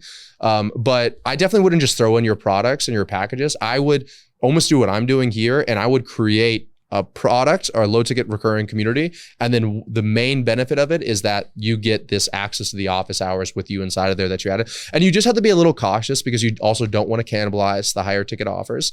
But there's definitely a strategic way of doing it. But dude, people will pay, even if it's $47 a month, they would do that just for that access to you on that call there. And then you already probably have all these digital recordings of all these courses. So you can just throw that. It costs you $0 and you could just throw it inside of there as well. And now people are getting that 7 hours of content we talked about at the beginning of this podcast. Do you think I should put all my courses in it? So I personally am putting all of mine in there. But here's, okay, you just because we're having such a good convo, I'm going to give you the real secret sauce. Okay. So the real secret sauce is Audible, one of the largest companies in the world for subscription service, selling what is arguably information, right? They're just selling books. It's not arguably. Okay, fair enough. Do you know how their system works? How people read books on Audible? Have you ever used it before? They have credits. They have credits. Yeah. Why do they have credits? To get recurring revenue. Because if somebody came in and they could get 500 books the first day, either they'd get 500 books the first day and then they'd cancel the membership the next month. Right. Or they'd be so overwhelmed they wouldn't know what to do that they would literally just cancel the subscription. There's no way I'm getting my value out of this. So give them a credit each month. So give them a credit every month. And so we built in a full custom code system that gives people credits every month. And then I have a video called the Theory of Constraints video. I'm just giving it away all on this, but I have this video called the Theory of Constraints video. And it literally says, okay, from if you're a beginner and you have zero money and no offer, all the way to you're doing $1 million a month, these are the different problems you're going to have. And these are the different classes that solve these problems. And so the second video they watch after they joined, one is the getting started video. And that's just welcoming them in and then also teasing a little bit of our high ticket programs. And then the second one is this Theory of Constraints video. And it says, okay, you get in, you get these 10 classes included. But then if you're having a problem with show up rates based on this, then use your credit and go consume show up secrets. And then we add one new class every month. And we have expert, like I'd love to have you on there. We have an expert event in there that comes. So the third Monday of every month, I'll have an expert come on and teach inside of there as well. Yeah. And it's one call a month or a week or one call a week, like live. Going back to kind of the not cannibalizing my high ticket offers. When the first time I launched it, I included coaching calls inside of it. And, it was actually difficult. It was cannibalizing kind of my higher end offers because now it's like, what are they paying for on the higher end offers? And so instead, once again, if you pay $97 a month, you're going to get stuff that people paid $50,000 for. So it's like my value is going to be in that. And so what I did, instead of doing like the like one-on-one office hours, coaching groups, et cetera, coaching calls, I just wanted to do only one-to-many. So one-to-many, we have 3 one-to-many calls a month. One is a masterclass where I teach something new that we're doing inside the business. People don't get asked questions. They just get to come on and see me live teaching something new. Second is going to be a member makeover. So I have somebody come on that's inside a scaling school and I audit their entire business. I just had my first one last week. It went really well. And people get to go on that call, but they're not asking questions. They're just like watching me literally rip apart the person's business and rebuild it again. And the third is the expert events where people, I would have someone like you on there, you would teach something valuable. It could then eventually turn into a class where other people are going to like consume that on their own time inside of there. And once again, they get to come on the call, but they're not necessarily asking questions. And some people might listen to this and they'd say, oh, they should ask questions, blah, blah, blah. But like, once again, you're paying $97 a month. You know what I mean? Like it's like, and I purposely wanted to make this so that it was so valuable, but also so leveraged so that I can generate maybe a $10 million a year business with just one person. So you don't think I should just do Q&A? I don't know enough about your product suite to say whether you should or shouldn't. I would just be cautious of like cannibalizing your high ticket offers. Like if I was to do a Q&A, and also I'm also very aware of like, I'm just trying to not add more calls to my calendar right now. That's the other thing. So like, that's another call, but you're already doing it. Yeah. So I already do it. I do 2 calls a week. I don't know. Cause I don't know what you're also offering in the high ticket offers. If that was a big selling point in the high ticket offers, I probably wouldn't do it in the low ticket community. What I would maybe do is like the member makeover, where it's like a one-to-many. If you come in, you have the opportunity to have a one-on-one call with you in front of everybody, but it's not like they're getting their questions answered every single day or every twice a week from you on the call. So it's like they're getting a fringe benefit of it, but they're not getting the full thing for that. They'd have to ascend to the higher ticket stuff. Because I did the coaching calls before and it actually cannibalized our high ticket offers. We had a really great ascension rate. About 10% of people that purchased this subscription would ascend in the high ticket stuff. But once again, that was just creating the low ticket community just to sell people in the high ticket. I want this to be a product in and of itself. And here's another thing, since you have so many different products and you're like, oh, what do I want to do? Like if you build something that was, let's say, general enough for your low ticket subscription community, you could sell. So I'll give you a great example. I was in the sauna yesterday and I was talking to this guy and he's doing $500,000 a month in affiliate money from TikTok ads. So right now a TikTok is doing this where if you bring somebody to the platform and they set up a business manager using your link, you get 30% of their ad spend, right? So what if I created in my community, here's how you run TikTok ads end to end. And then I'm not going to say you have to use my link, but I include my link inside of there. And so now I just added value to the community, but also all the people that sign up and spend that, I'm getting that 30% from there. So it just allows you to then use this as a platform to launch additional offers or products or services to this group of people who are already paying you $97 a month. Yeah. Yeah. There's other ways to monetize it, right? You can start selling the Go High Level white label. Yeah, exactly. And we have a Go High Level white label SaaS inside of ours thing. And I tell people, this is a Go High Level white label, but once again, going back to them, we have like tech calls, we have live chat, we have a bunch of stuff included in ours, where Go High Level doesn't necessarily have all of that. So I'm like, if you work with us, we can have access to your account, we can edit stuff, we can go in there. So I just tell people this is what it is. I didn't create it because I want to make be a millionaire off of the Go High Level white SaaS. It was just easier for us to do this. So we have control when we created for our high ticket clients, but yeah, we put it inside of our what do you guys charge for that? $197 a month. Got it. No, that makes sense. So yeah, I think at the end of the day, I got to really think about how I want to sell this. Cause I agree with you, right? The 97 a month is a great entry point for many people. They will ascend at some point. For me, because we have so many events, they will be ticket buyers to events. And to your point, now this is a great way to sell. Every ticket must include this. Exactly. And even if I include it as a 14-day free trial, then there's no friction. But Russell Brunson in that book, Lynchpin, he said that the thing that took the ClickFunnels to $100 million a year, he credits to one thing. So he scaled it by selling, I don't know if you know, he had a webinar on how to build a funnel. And then he would sell a product at the end that was like, okay, now become a funnel builder and you can, for $2,000, and you get access to ClickFunnels for 12 months during this high ticket coaching program.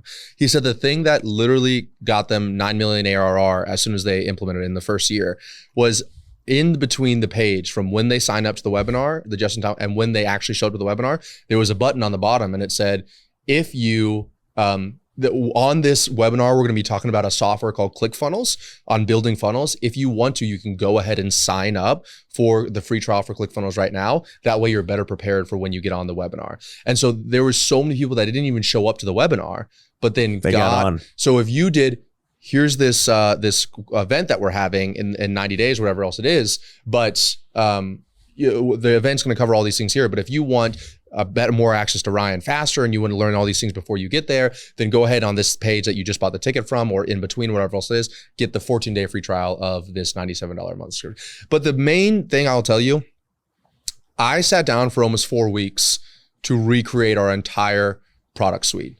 So the last time I did it, I just threw a product out there and it was like, oh, it's $97 a month, and I cannibalized my old offers.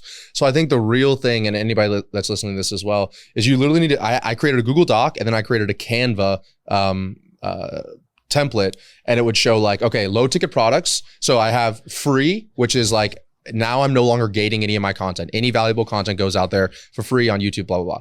Next step is going to be low ticket products. That's $7 to $97 a month. They just get access to low ticket products. Next step is scaling school. They get access to the low ticket products, any of the scaling school classes. They get access to those 3 coaching calls a week in the community. And then it goes all the way up the line. Scaling with some scaling initiative. They get access to in-person masterminds, blah, blah, blah.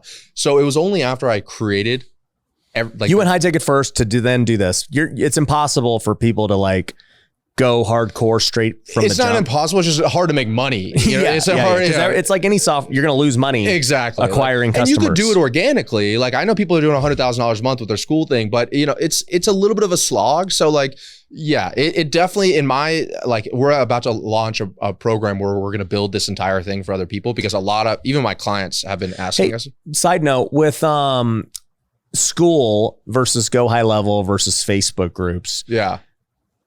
From what I see, Facebook groups, like, I don't know, our clients and stuff don't really care. Yeah. No, Facebook groups are ass. No, but I'm just saying, even like the school community side of things. It's super funny. Sam really sells the school, and obviously he's a genius, but he sells the community aspect of school. I actually see that as the least valuable. That's what I'm saying. Yeah. It's actually the all-in-one that I see. Yeah, the valuable part it just holds the courses. It like the calls are on there. Yeah, like I don't see I don't see any value in people commenting. It's some people might, and I actually, it's funny. Like, yeah, I agree with you wholeheartedly. I think that the community, the way that I see it is like there are community people. The community. Let me be clear. The wealthy community matters. Sure, but online, it's not where it's being built. No. It's being built on the calls, in our events, in person, in real life, because we hold more live events than almost any digital creator, right? Like we have workshops every month. I have WealthCon every quarter. Nobody's throwing 1,000+ person events every quarter. Sure. So like our community is amazing because it's built on the backbone of like actually in-person gathering. Stuff. It's the same thing we talked about with the employees in an office. Exactly, right? That I'm not on Facebook or school. I've never once put a post on school. Yeah. For any of the stuff we have, and nobody gives a crap. Yeah. So like I'm just thinking about it. I'm like, what is school even for? Because like I just realized, because we just switched to Go High Level, they have the exact same thing. And I'm like, wait a minute. You're telling me I can just put the courses, people can get auto reminded for all the calls, they can access whatever they want. I'm like, why do I need school? Yeah, so I don't know enough about the Go and ClickFunnels 2.0. They just released their own version of school. They're all becoming the exact same thing. Yeah. So that's the point of this, is that you can kind of ride this wave early on. I just chose school because. And we've been on school for years. Yeah. Oh, cool. So we haven't. We just. Yeah. I'm saying months. To me, it looks the exact same. Okay. So that's it. Now I have had conversations with people in the different ones, and they've told me like each one has its pros. Yeah, they have that. Yeah. So like I could see it anyway. I will say, I don't know how GHL does it, but the nice thing about school, we don't use it because I like to retain all of our clients' information, so it makes it easier for us. But like school handles the entire billing process. If they want to cancel their payments, if they charge back, school does all of that on their own and doesn't charge you a percentage. Oh, if you're doing a monthly subscription thing. Got it. Okay. And the other thing I will give school, and I say this all the time, once again, I mean, I guess I am an affiliate for them, but you don't have to use my link. But I will say that Sam does a great job of someone can ask, hey, it would be great if this feature gets added, and then they will literally go out and build that feature within 30 days. And to be clear, obviously I'm friends with Sam. I actually asked him this like 3 weeks ago. I'm like, Sam, so Sam's my customer support. I'm like, Sam, I was like, that's how I do it too. I directly message him. Yeah, I'm like, how do you do this? Like, I don't understand how this would work. This is my problem. He's like, here's how you do it, blah, blah, blah. And then like, I'm like, oh, okay, cool. So, we're still on school is my point, but I'm just like, now I'm new to Go High Level. And I'm like, dude, this is awesome. I'm like, you can make landing pages. I think it's this. I think it's literally like the argument between ClickFunnels and Go High Level. Like, I think that most people get too caught up in what's the software that they're using to get this thing done, and they're missing. I know people, I won't say who, I know somebody who has a $25 million a year ARR business from a $297 monthly subscription, and it's like the most hodgepodge, like Kajabi Facebook group. Like, I can't believe that people are paying this money to this person. And you'll have to tell me off camera. I will have to. Yeah, I will. And so like, but they're doing it and they're crushing it and people love it. And so I think people get way too caught up in like, this one has this feature. It's but like, that's your core value. Yeah, you're not wrong. It is simple. Hey, that's why I'm using school. You know what I mean? Like that. I agree 100%. That's what I told. But people don't have that core value that you have. But that's what I told this person. I'm like, I think you could make so much more money if you just were to like, and you're simple. It would be so much easier and simpler across the board. To do if you didn't have like 6 different softwares. But that's, I think, the benefit of Go High Level. Go High Level combines all these different softwares. I'm sure this is already, but this just crossed my mind. Are you going to create MLM with it? Well, I would hate to call it MLM, but am I going to create an affiliate army with it? 100%. Yeah. Yeah. I'm going to do the Andrew. I mean, it's an MLM. well, no. Look at what Andrew Tate did. No. This is the difference in the MLM. So, and legally, it's the difference in the MLM as well. Scaling school is, in my opinion, like it's the most valuable thing I've ever created. And if you compare the price to it and the value that you get, it's insane. It's unbelievable. So you're actually selling something that's like, you're not selling this like skincare product that doesn't do shit. It's like it actually changes people. Well, hey, I've got these mentors. Yeah. I want. Yeah, you're right. It's obviously, it's difficult.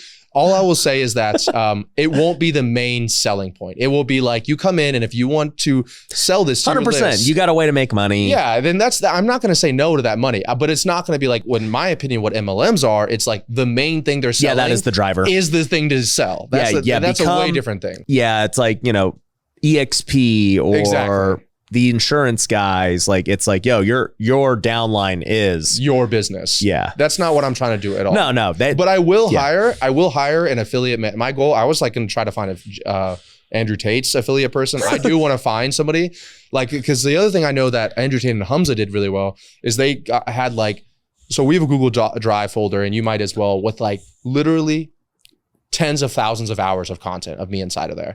And so if I would like, as a part of the affiliate program, just give people licensing rights to that and access to that, and then they can go to the short form content and that's what Andrew did. They just gave them access to these folders and then they can drive it to the sales funnel. It's going to be cheaper than ads in a lot of ways, way more scalable. And it has the benefit of also just getting your brand name out there as well. So like, I'm definitely going to try to do that. The only thing that I think it worked for Andrew is that he's attracting people that have no way to make money. Yeah, they're broke. Like this is like, bro, this is a way to do it. You're right. I'm famous. You're right. Do this. I don't know that works for us. Yeah, you're right. It's definitely, it'll be an interesting test. If I'm like, hey, you should flip houses. Or some, yeah. just go edit my videos. You're right. But honestly, the $97 a month, even though it has all the other it's gonna have broke people too. That's what I'm saying. Like, we're using MLMs and words like broke people. I feel like I sound like a terrible person, but yeah, it's definitely gonna have more beginner focused people. Where like, because the people that want to work with me and they want this shit done, they're gonna pay me the more money just so I can do it for them. Yeah, they're not buying the $97 a month course. They might buy it just to see that I know what I'm talking about. Yeah, and then they're going to pay me more money. And so my whole point too with it, it's not to like make fun of broke people. Literally the subtitle of my book is "Don't Go Broke." Yeah, trying to get rich. Yeah. Oh, nice. And it's like, dude, people are broke. Like if you ain't where you want to be, then you're broke. Yeah. So here's the deal. It's like you used to only be able to get into your world or my world for 10 grand or more, right? And now it's like, well, dude, for $97, you literally can't lose. Yep. So the value is going to be insane. Right. And we're talking about it from the business owner perspective and how it makes sense for us. And we're like, dude, okay, it's going to be hard, but it's going to make a lot of sense, right? Financially, time wise, hours wise, and everything. But dude, everyone in that for $97, dude, they're going to kill it. The testimonials we're already having coming in, it's like, and my biggest fear was like, okay, once again, people used to pay me 50 grand for this. And now I'm selling it for $97. I know. Like that was like a big fear of mine. But so our mission statement is to help the world's entrepreneurs build a business that serves them instead of them serving it. And so like, if I was truly about that mission statement, but I was like, yeah, but in order to do that, you have to pay me 15 grand, like before I would even consider helping you. To me, it wasn't as aligned. So we're just able to help so many more people, not to get like a little bit cheesy here, but it's like, it really, and once again, people that pay attention. So I have literal, if you look at my YouTube video, 30-minute videos of me breaking down like the most in-depth stuff ever. It gets like 600 views and yeah, this is good. Then I put it inside Scaling School and people that are paying $97 a month suddenly feel like they have to get their value out of there. And so they're implementing it and they're seeing the results from it as well. So yeah, you brought up a good point that like we have been just talking about from the business side this entire time. But I mean, as a good business owner, the only way it's going to make sense is if you make it extremely valuable for the person that's going through the funnel and that's buying the stuff. And I just think that we're in an opportunity right now where, before I don't think it would make sense to do that. But I think if you jump on this train relatively early, and you're already running low ticket funnels like you are right now, dude, I think if you launched a low ticket $97 thing, I think it would crush. I think I'm going to murder too. I think it would fucking crush. Bro. I do too. And if you attached it to everything that you did, like exactly, because I sell 1,000 tickets every 90 days. And so you get 1,000 people. I'll just take 5% of whatever you do for giving you the idea. I'll tell you whatever I like. Well, it's just so funny that you're bringing it up because I literally this week I decided, like so February, today's middle of February. February 1st, I created office hours because I was like, you know what? For the last 3 years, people in my lower, and this is our low ticket, right? Like for the 10K, I'm not involved. Yeah. And I was like, they never see me. And I go, that's not good. And I go, you know what? I do this Tuesday call for Wealthy Creator, teaching them content and monetization and other stuff. And then I have my all-star call, which is our 30K. And I teach them real estate, high-level principles and, just thinking as an owner, kind of the things we're talking about right now. And I was like, I'm going to revamp those because now as we're going with the broader product suite, I'm going to make my all-star call my CEO call, like cool. Literally just high level stuff that I am actually doing in my business. Nobody knows about. And I'm just bringing it to the forefront of them to basically give them first access to how I'm doing it. And then I said, you know what? I'll make the other Tuesday call because they just go back to back. I go, I'm going to make that just pure Q&A and like engage with the community and like, answer any questions about anything. Right. And it's, we've done it 3 times now. Everyone's like, dude, this is the best. They freaking love it. And I was like, okay, well, how about I create something where I get people who can just be on that and experience that first. And then they get a taste of it and they see everybody else is loving it. And they're like, oh, bro, I got to be a part of this in a bigger way. And so my initial thought was, okay, I'll sell it for $1,000 and like, for maybe it's a year, maybe it's whatever. That was my thought process. And, for me, I've come to the realization that doing high ticket sales off the bat, even with great content, is really hard. Yeah. I have great content. Especially today. Yeah. And I'm like, people buy all of our stuff once they get in the door. Like they come to an event, they see the office, we golf, they, whatever. Right. And I'm like, man, how do we just get more people in the door? Like, I don't need to make money right out the gate. Like, just blow them away with so much value out the gate for a cheap price where they feel like, man, there's not a ton of risk in this. Like, there's not a lot of fear. All right, cool. And like, even 97, I was like, dang, dude, I never even thought about I thought about making it 97, but after 1,000. Yeah. Like, hey, there's stay on. There's the startup fee. And then, it's 97 after that. But now I'm like, okay, that makes sense. But I do need to figure out how it doesn't cannibalize everything else. The other big thing that you should be wary of as well is like, obviously I'm the systems scale guy. So like, this makes sense now, but if you just start pumping 2,000 people a quarter into this thing, it's going to be very hard to do a Q&A call that's not going to be 8 hours long. So, and the other downside of the Q&A call is that someone joins on a Wednesday and now they got to wait until Tuesday to get the quote unquote really big. Well, I have the courses too. Okay. So I can incorporate. So everything you're saying right now, I think if you just played it with the course or something like that inside of there, then it's like they can get the value. And then the Q&A call, I just kept on thinking like, even on our high ticket programs, it became like, we just keep on adding more and more coaching calls because there's so many people in there. And I don't want the call to go on for 4 or 5 hours long. So like, once again, it's like there's a spectrum. It's like first you're doing done for you work, then you do this like done with you coaching thing, which is obviously you make a lot of money doing that. But then eventually it's like if you're selling enough units, I think that the next natural progression would be software or like a community or something that's like course information. And then you could sell 10,000 people a month in there and it doesn't matter. There's no more cost to you. There's no more work involved in that. Yeah. It's just, I still think people want the human element of, and you're doing it with your 3, call it. They're not Q&A, right? They're valuable things. Yeah. Truthfully, for me, it's just easier to riff. Yeah, I agree. Like, I agree. It's like, I actually don't have somebody on my Monday expert call. So I'm like, I got you have to go plan it. I'm like, bro, I just show up, bro. Let's freaking, and people like it. Sure. Right. So I'm just thinking from that perspective. But what are you going to do when there's 700 people on the call? Freaking riff, baby. For how long? Well, it's an hour. So once the hour ends, it's over. So is it as soon as they get in, everyone just types in question, or how does that work? People aren't as like, I don't know, like eager to jump on. Yeah, like people are very like they want to be there and listen and watch and be. For me, it's like we do it based in order. People type in Q in the box, and that puts the order of operations for who we do questions with. And people get in there, and it's like a million. It's like 12 o'clock is the call. 12:01, there's 30 Qs in the box. No. It's not like that. Okay, all right, that's funny. That's interesting. Like the difference. But one of the things, once again, going back to the product suite, one of the things that we did recently, that's why I sat down for like those 2 weeks and created this full product suite. I was like, okay, if someone's in our highest level program, they have access to those same calls as people that are in the mid-tier program.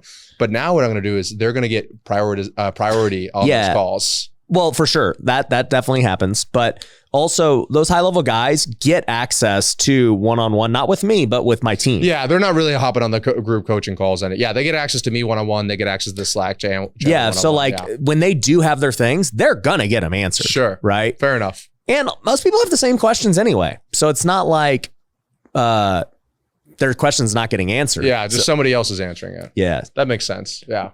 Yeah. So you've brought up a lot of things to consider. I am for sure going to do a $97 thing now. Dope. Like I'll probably like finalize it here in like an hour. That's how I roll. I'm like, yeah, you got to sit down. You got to look at your product suite. And Ryan's like, yeah, get the whole fucking team. We're launching this thing in literally 30 minutes. Yeah. I'm like, you know what? You've convinced me. You've sold me. I'm in. Hey guys, if you're watching this for $97, go to wealthyway.com/97. Hey, don't be surprised if that's what it is. Okay. Because there was the pitch right there. Wealth builders, you might have recently heard that we launched Wealthy University, which has access to all of our courses. You get weekly calls with me and our team. You also get access to special trainings, many of which have been done by people who are on this podcast, as well as recordings of WealthCon and other workshops and events that we've done. But even though that was good, I actually want to make it risk-free for you to try for yourself. I'm giving all of the podcast listeners a 14-day free trial by simply going to wealthyuniversity.com/podcast. So if you go check out that link, you'll be able to get access to your 14-day free trial right now. You'll be able to go check out the course. You'll be able to go check out calls, trainings, and everything else, and then see if it's a fit for you. There's literally no risk to doing it. So go to wealthyuniversity.com/podcast and go get your free 14-day trial of Wealthy University today. So I'm like backlogged about 60 days in my YouTube video posting. And so literally 3 days ago, I just reshot a bunch of cuts because now we're launching, because 60 days ago, I didn't even know I was launching this. Mm-hmm. So now I'm doing all these CTAs to go directly to Scaling School below. Right now I've been doing CTAs to text me. I just started doing that a couple of days ago. Well, we already got a sale from it. Really? Is it like a group number or? Yeah. Nice. And you know, you just think about it, right? Like the best response you can get is a text. Yeah. Right. So it's just like, I actually saw, before I came here, I was looking at your Facebook ads library. That's just what I do for fun. Yeah. Look at other people's I don't even know how to offers. look at mine. Oh, it's facebookadslibrary.com. But type in your name, you can see the funnels. I saw your, and it's so funny. I was going to tell you, if we didn't even talk about it on here, I was like, you should do when people, because I saw they're buying event tickets for like $1,500. Yeah. Like you should sell the $97 included in it. But I saw that you had on your page, it was like, call, if you have questions, whatever, call this number here. And I was like, oh, that's probably a pretty smart idea. Like, yeah. Once again, for me, I got that from Andy Elliott. Okay. See, for me, I would literally never call anybody ever. So I just like, it's so hard for me to put that, like I was going through a funnel and something, I just would. Bro, the text line gets blown up. Does it? That's what you want them to do anyway, right? No, sure. Yeah. Eventually hit you. Yeah. Right. I guess that's, I know we talked about a lot. The other thing I also realized was like, I used to just want one call to action to one opt-in page to one funnel, just because once again, to keep it simple. But what I've learned is like having multiple calls to action on the same sales page or in the same thing is actually okay. Like if you had on your ticket page, if you had like a button or a phone number where they can call and text you, and you had like the $97 a month thing, and you had the ticket thing on top of there. I used to think it was like you had to buy this one thing or die, but now today the buyer's so aware that I feel like you just give them a few different options. Like, yeah, you can either get on a call. Like, well, you know, that's what Cardone does. Oh no, I didn't know that. So basically he's got like, 100 products. Sure. Right. They all funnel to the same stuff. It's just like this HVAC thing is still funneling to his core offer. This thing is funneling to his core offers. So they're all just different top of end avatars, sure, funneling to the same thing. It's actually funny you say that, because going back to that thing I talked about TikTok earlier, like the other really cool thing about that $97 a month thing is that exactly what you said a second ago. Right now, we just launched today Show Up Secrets, which is the low ticket products that then OTO is $97 a month for scaling school. When this guy told me in the sauna about this 30% thing for TikTok, I was like, dude, I know how to run TikTok ads. We've spent millions of dollars on TikTok. I could create a TikTok low ticket product and then sell that up front, and then the OTO could be scaling school. And then I was thinking, even if I had experts, like let's say I had you come in and teach, or you and I both know Carlton. He's one of my boys, right? Yep. And I had Carlton teach something on tax. I could technically run ads about a low ticket product to tax, to a market that I could never speak to previously. And I could sell this low ticket product. And then I'd say on the OTO page, hey, so you just got this thing on this tax, how to lower your taxes by 50%. You're probably also a business owner if you need to lower your taxes by that much. Here's this product where we have over 35 classes, 1,000 modules inside of it. So now you're opening up all these top of funnel, like you said, avatars that you could literally just bring them all directly into the same core offer. So that's the other huge benefit I see. So we're doing Show Up Secrets. The other one in the pipeline, like I told you, is TikTok ads. The other one in the pipeline, I think might even be this exact concept I'm telling you right now. We're calling it the self-sustaining funnel, where like the school community or $97 a month. Well, I just had this funny idea. So a year ago. Okay. If people don't know this, one of my guilty pleasures is buying domains. Okay. So like I freaking love it. I was thinking it was going to be something so different. No, I love buying domains. Okay. So dude, they laugh at me all the time. I buy a domain every week. Let me see your GoDaddy account, bro. There's over 100. Yeah, for sure. Dude, I swear. I love it. So whenever I get a good idea, I'm like, I wonder if that's a domain, and I buy it. So recently, we're about to white label the Go High Level, and I was like, okay, wealthycrm.com. Somebody had it like when I looked a couple of months ago. I was like, crap, okay, we're getting closer and closer. It's time to like really buy the domain. So I searched it again, wealthycrm.com. They let it go. I was like, let's go. And then I bought it for $12. No way. Yeah, and I was like, so pumped. People don't even realize how pumped I was. Dude. Well, you're a huge branding guy, and that's big on branding. Yeah. So I was pumped.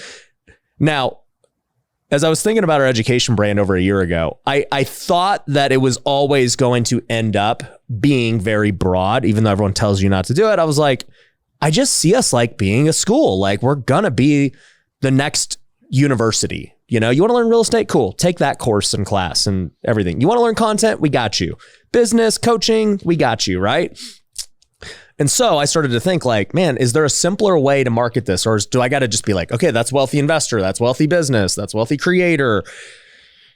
Everything is the wealthy brand. And I was like, you know what? I like the name Wealthy University. And so I looked at it and everything. I negotiated and I got it for $8,000. Nice. And I bought it. This was a year ago. And then we just finally decided, we're like, you know what? We're not going to like go through this whole rebranding thing. Like, let's just put Wealthy Way on everything. That's literally the message, the mission, the brand. And then, like the products are Wealthy Investor. The product is Wealthy Creator. So I basically have this wealthyuniversity.com for no reason. And I paid all this money. And I'm like, that's the $97 thing. Yeah. I think that I like Wealthy Way as the top level brand. Yeah. That's a great name. Yeah. And it can incorporates a lot of product. And like our 97 is scaling school, but our brand is scaling with systems. Yeah. So I think it does make sense to like have it separate. But I think what you just said just made 100% sense. Okay. Wealthy University, like, yeah, that's the $97 thing. That's the thing that is and I would just be like, we obviously... And that would have a catalog of courses. Exactly. Yeah. You would just want to be aware of like, yes, I agree. I don't think that niching is what it used to be, especially if you're going to go... It would be like telling a software like Go High Level, like just niche to agencies. It's like, dude, there's like, you would be saying no, and it doesn't cost them any more money if somebody else comes in, they're not an agency.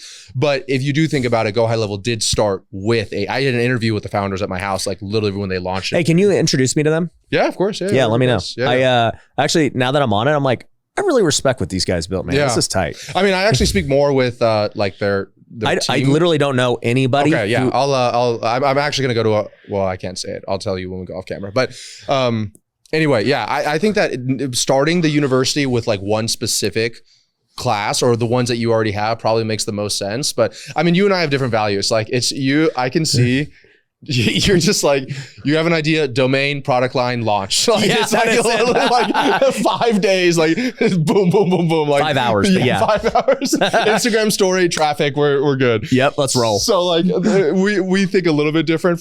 I used to do that as well, but then the back end fulfillment on it was like just a total nightmare for everyone. Yeah. So now I'm like, okay, let me try to simplify this a little bit more. But I think if you started with one primary line and then eventually launched the other classes, or even if you did the credit thing. But my only concern would be like, you're doing content, then you have real estate, and then I don't know all your product lines, but it's like something else over here. How you would guide them to the different classes seems to me like it could be a little confusing. I had this problem with Wealthy Way, right? So if you go to wealthyway.com, you can fill out an app, and basically we ask them, hey, are you interested in real estate, creating content, or business? And like, that's kind of like, those are the 3 product lines. Here's a little, I'll give you another golden nugget here, what we're about to roll out. I would create a chat GPT so that you can do a My GPT now. They released that in GPT-4 to where you can literally... My GPT now, I'm writing it down. Yeah, so it's inside chat GPT, but you can literally give it everything they need to know about you, your brand, your company, your tonality imagine it's like a preset prompt. You ask this thing any question and it knows all of this, right? Imagine just for example, I had a preset prompt for everything that I knew as my head was a Ravi GPT, and then someone could ask it a question and they'd get the answers from me. So you could do the same thing, and that could be how you tell people what courses to consume. And you have like an avatar kind of speaking to them. Exactly. Exactly. Like that way it's like you come in and it's like... Somebody else was telling me they did that too. I can't remember who it was, but they spent a lot of time training up the AI to be able to answer for them. It's worth it if you have enough volume. We're doing it right now ourselves. Like if you have enough questions coming in, it's totally worth it to train. Like we hired prompt engineers. Like it's totally worth it to train somebody to do it. Like especially if right now our higher ticket products scaling with some scaling initiative, we can do one client success manager for about every 35 to 45 clients before they get capped out. But the goal here is if we had this, we might be able to get one client success manager for every 60 to 80 clients, virtually doubling the margin on the client success team on the back end. Do you think I'm already calling it. So on Wealthy University. So do you think that I should, this is how my mind works. I literally hash out the ideas in real time.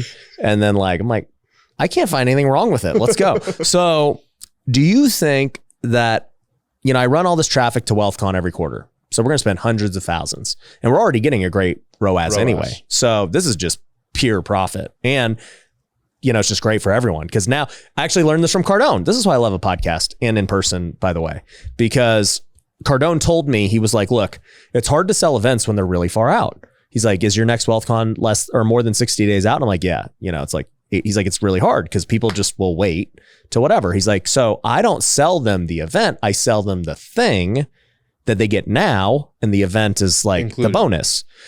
I was like, that makes way more sense. I mean, we've done that with coaching forever where, hey, if you buy the coaching, you're going to get a couple of tickets to WealthCon and they love it, So I'm just thinking on the event sales page, right? They have to opt in to see the price already. So that's how we generate the leads.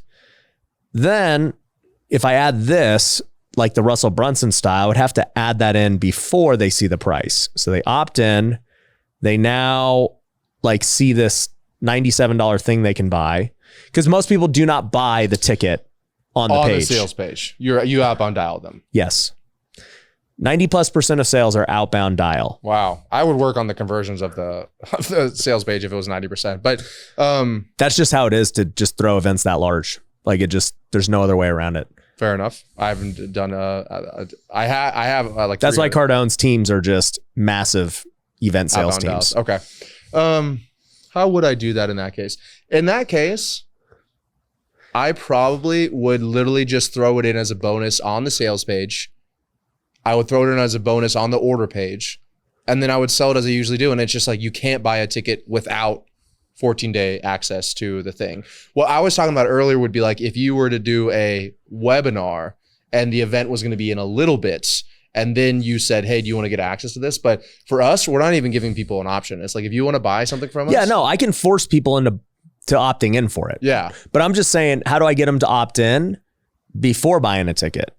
Well, I don't think it would work on the only way that would work is if you had another webinar that sold the event that then sold, I think you sold the workshop on the end of it. To me, that's too much friction points. I would just do. But we already have the opt-in. Yeah, but what are they gonna? But they have to put their credit card in. Yeah. It doesn't.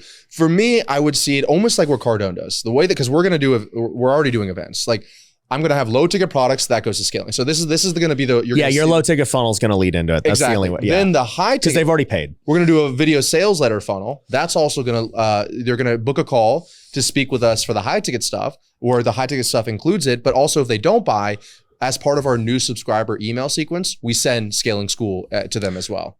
Should I include Wealthy University on every VSL to like at the bottom? I don't know for you. I will tell you that for us, I'm never going to sell anything ever again without including the money. No, but like, so, somebody goes to your landing page to just opt in to see a VSL, right?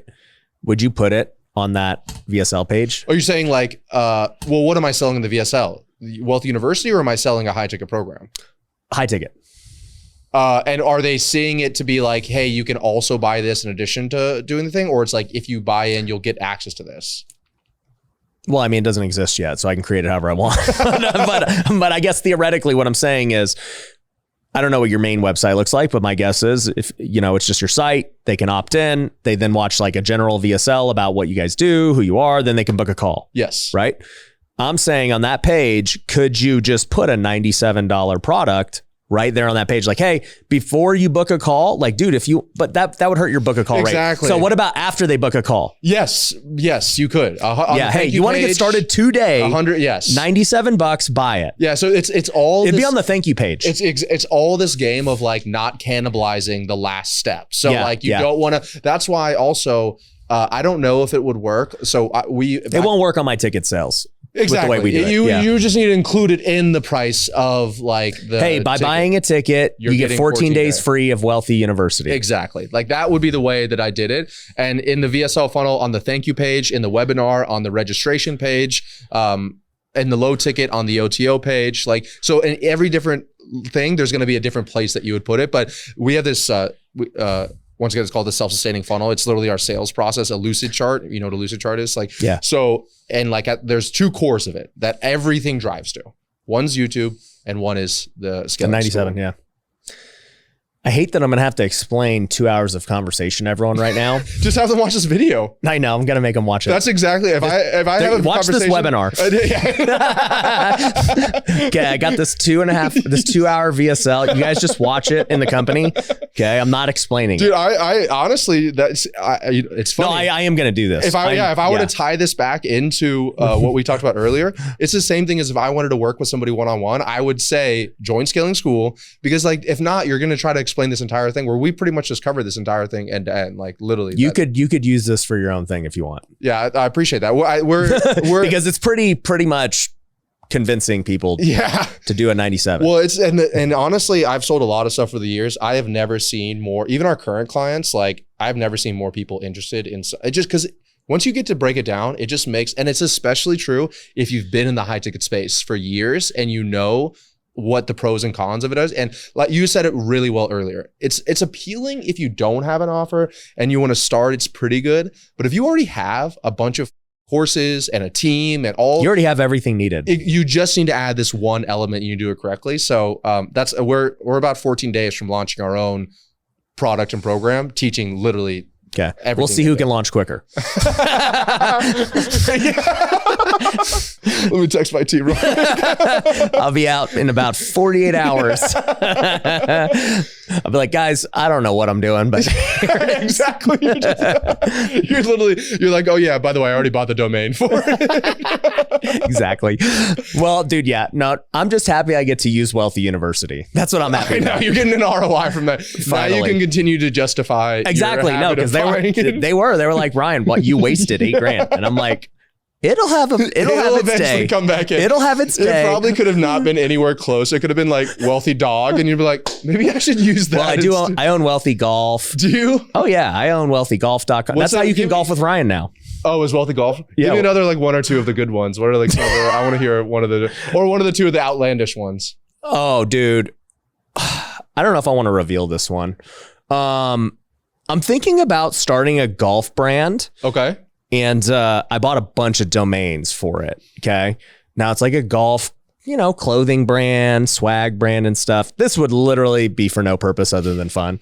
And it started off as a joke on the golf course. And yeah, I'm not going to talk about what it is. I'll tell you off camera. But my vision is if I did start this golf brand, I'd want to build it without me knowing it or them knowing I did it. Nice. And I want it to be like this anonymous founder. They're like, who freaking owns this company? And it's just like the funniest company, like the most swagged out, like, yeah, just the name and everything.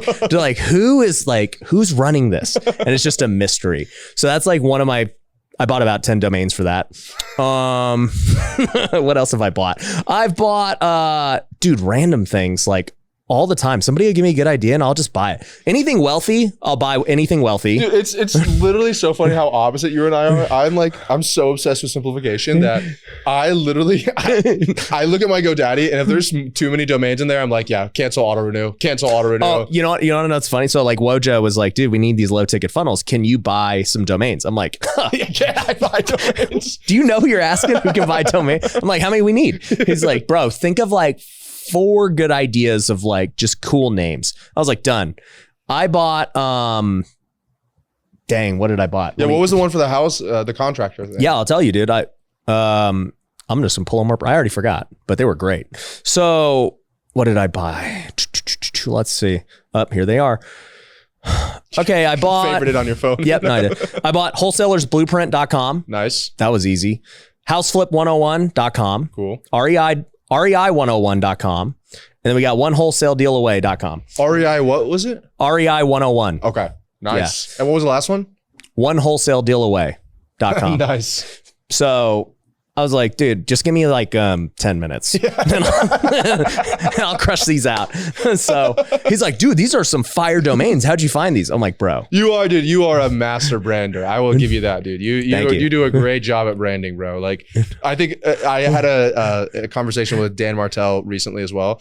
I will tell you something from like a non-biased third party, no dog in the fight thing. He told me, I'm a huge systems guy. I've said it multiple times here. He's like, ironically, the thing that you're the best at is also the thing that is likely capping you or the thing that's also kind of your downfall. And I feel like for you, it could be the exact same. I feel like you're so good at branding, but also you have so many great ideas. Like you're probably one of the most true visionaries I've seen like in my life, where you're like truly like you just came up with a business idea on this podcast and it'll be executed in the next like 48 hours. You're not lying. It will be. It's a really impressive. Thank you. No, I appreciate that. Dan's a good dude. Dan's he's speaking at the next WealthCon, by the way. Oh, nice. So April 18th to the 20th. Dude, I had a great conversation with him. He's a super smart dude. Dan's super smart. I'll have to get you on stage at the next WealthCon too. Yeah, I'd love to. Yeah, that'd be fun. So we'll get that scheduled. Our next one will be in July after April. Cool. So we'll get you on that. And guys, I mean, I could talk to Ravi forever.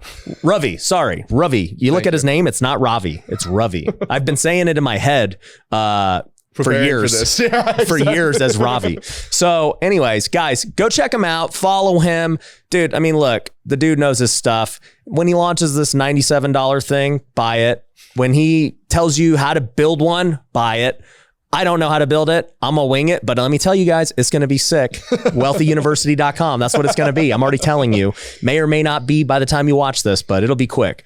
But guys, make sure you're subscribed and we'll see you on the next one. Peace. It's never too late to start anything. People just say that like it's too late because they don't want to start now to put in the work. It's not even about the number of followers or views. Would you rather have 1 million views of you doing a prank video or 10,000 views of you talking about your actual business that's attracting the people that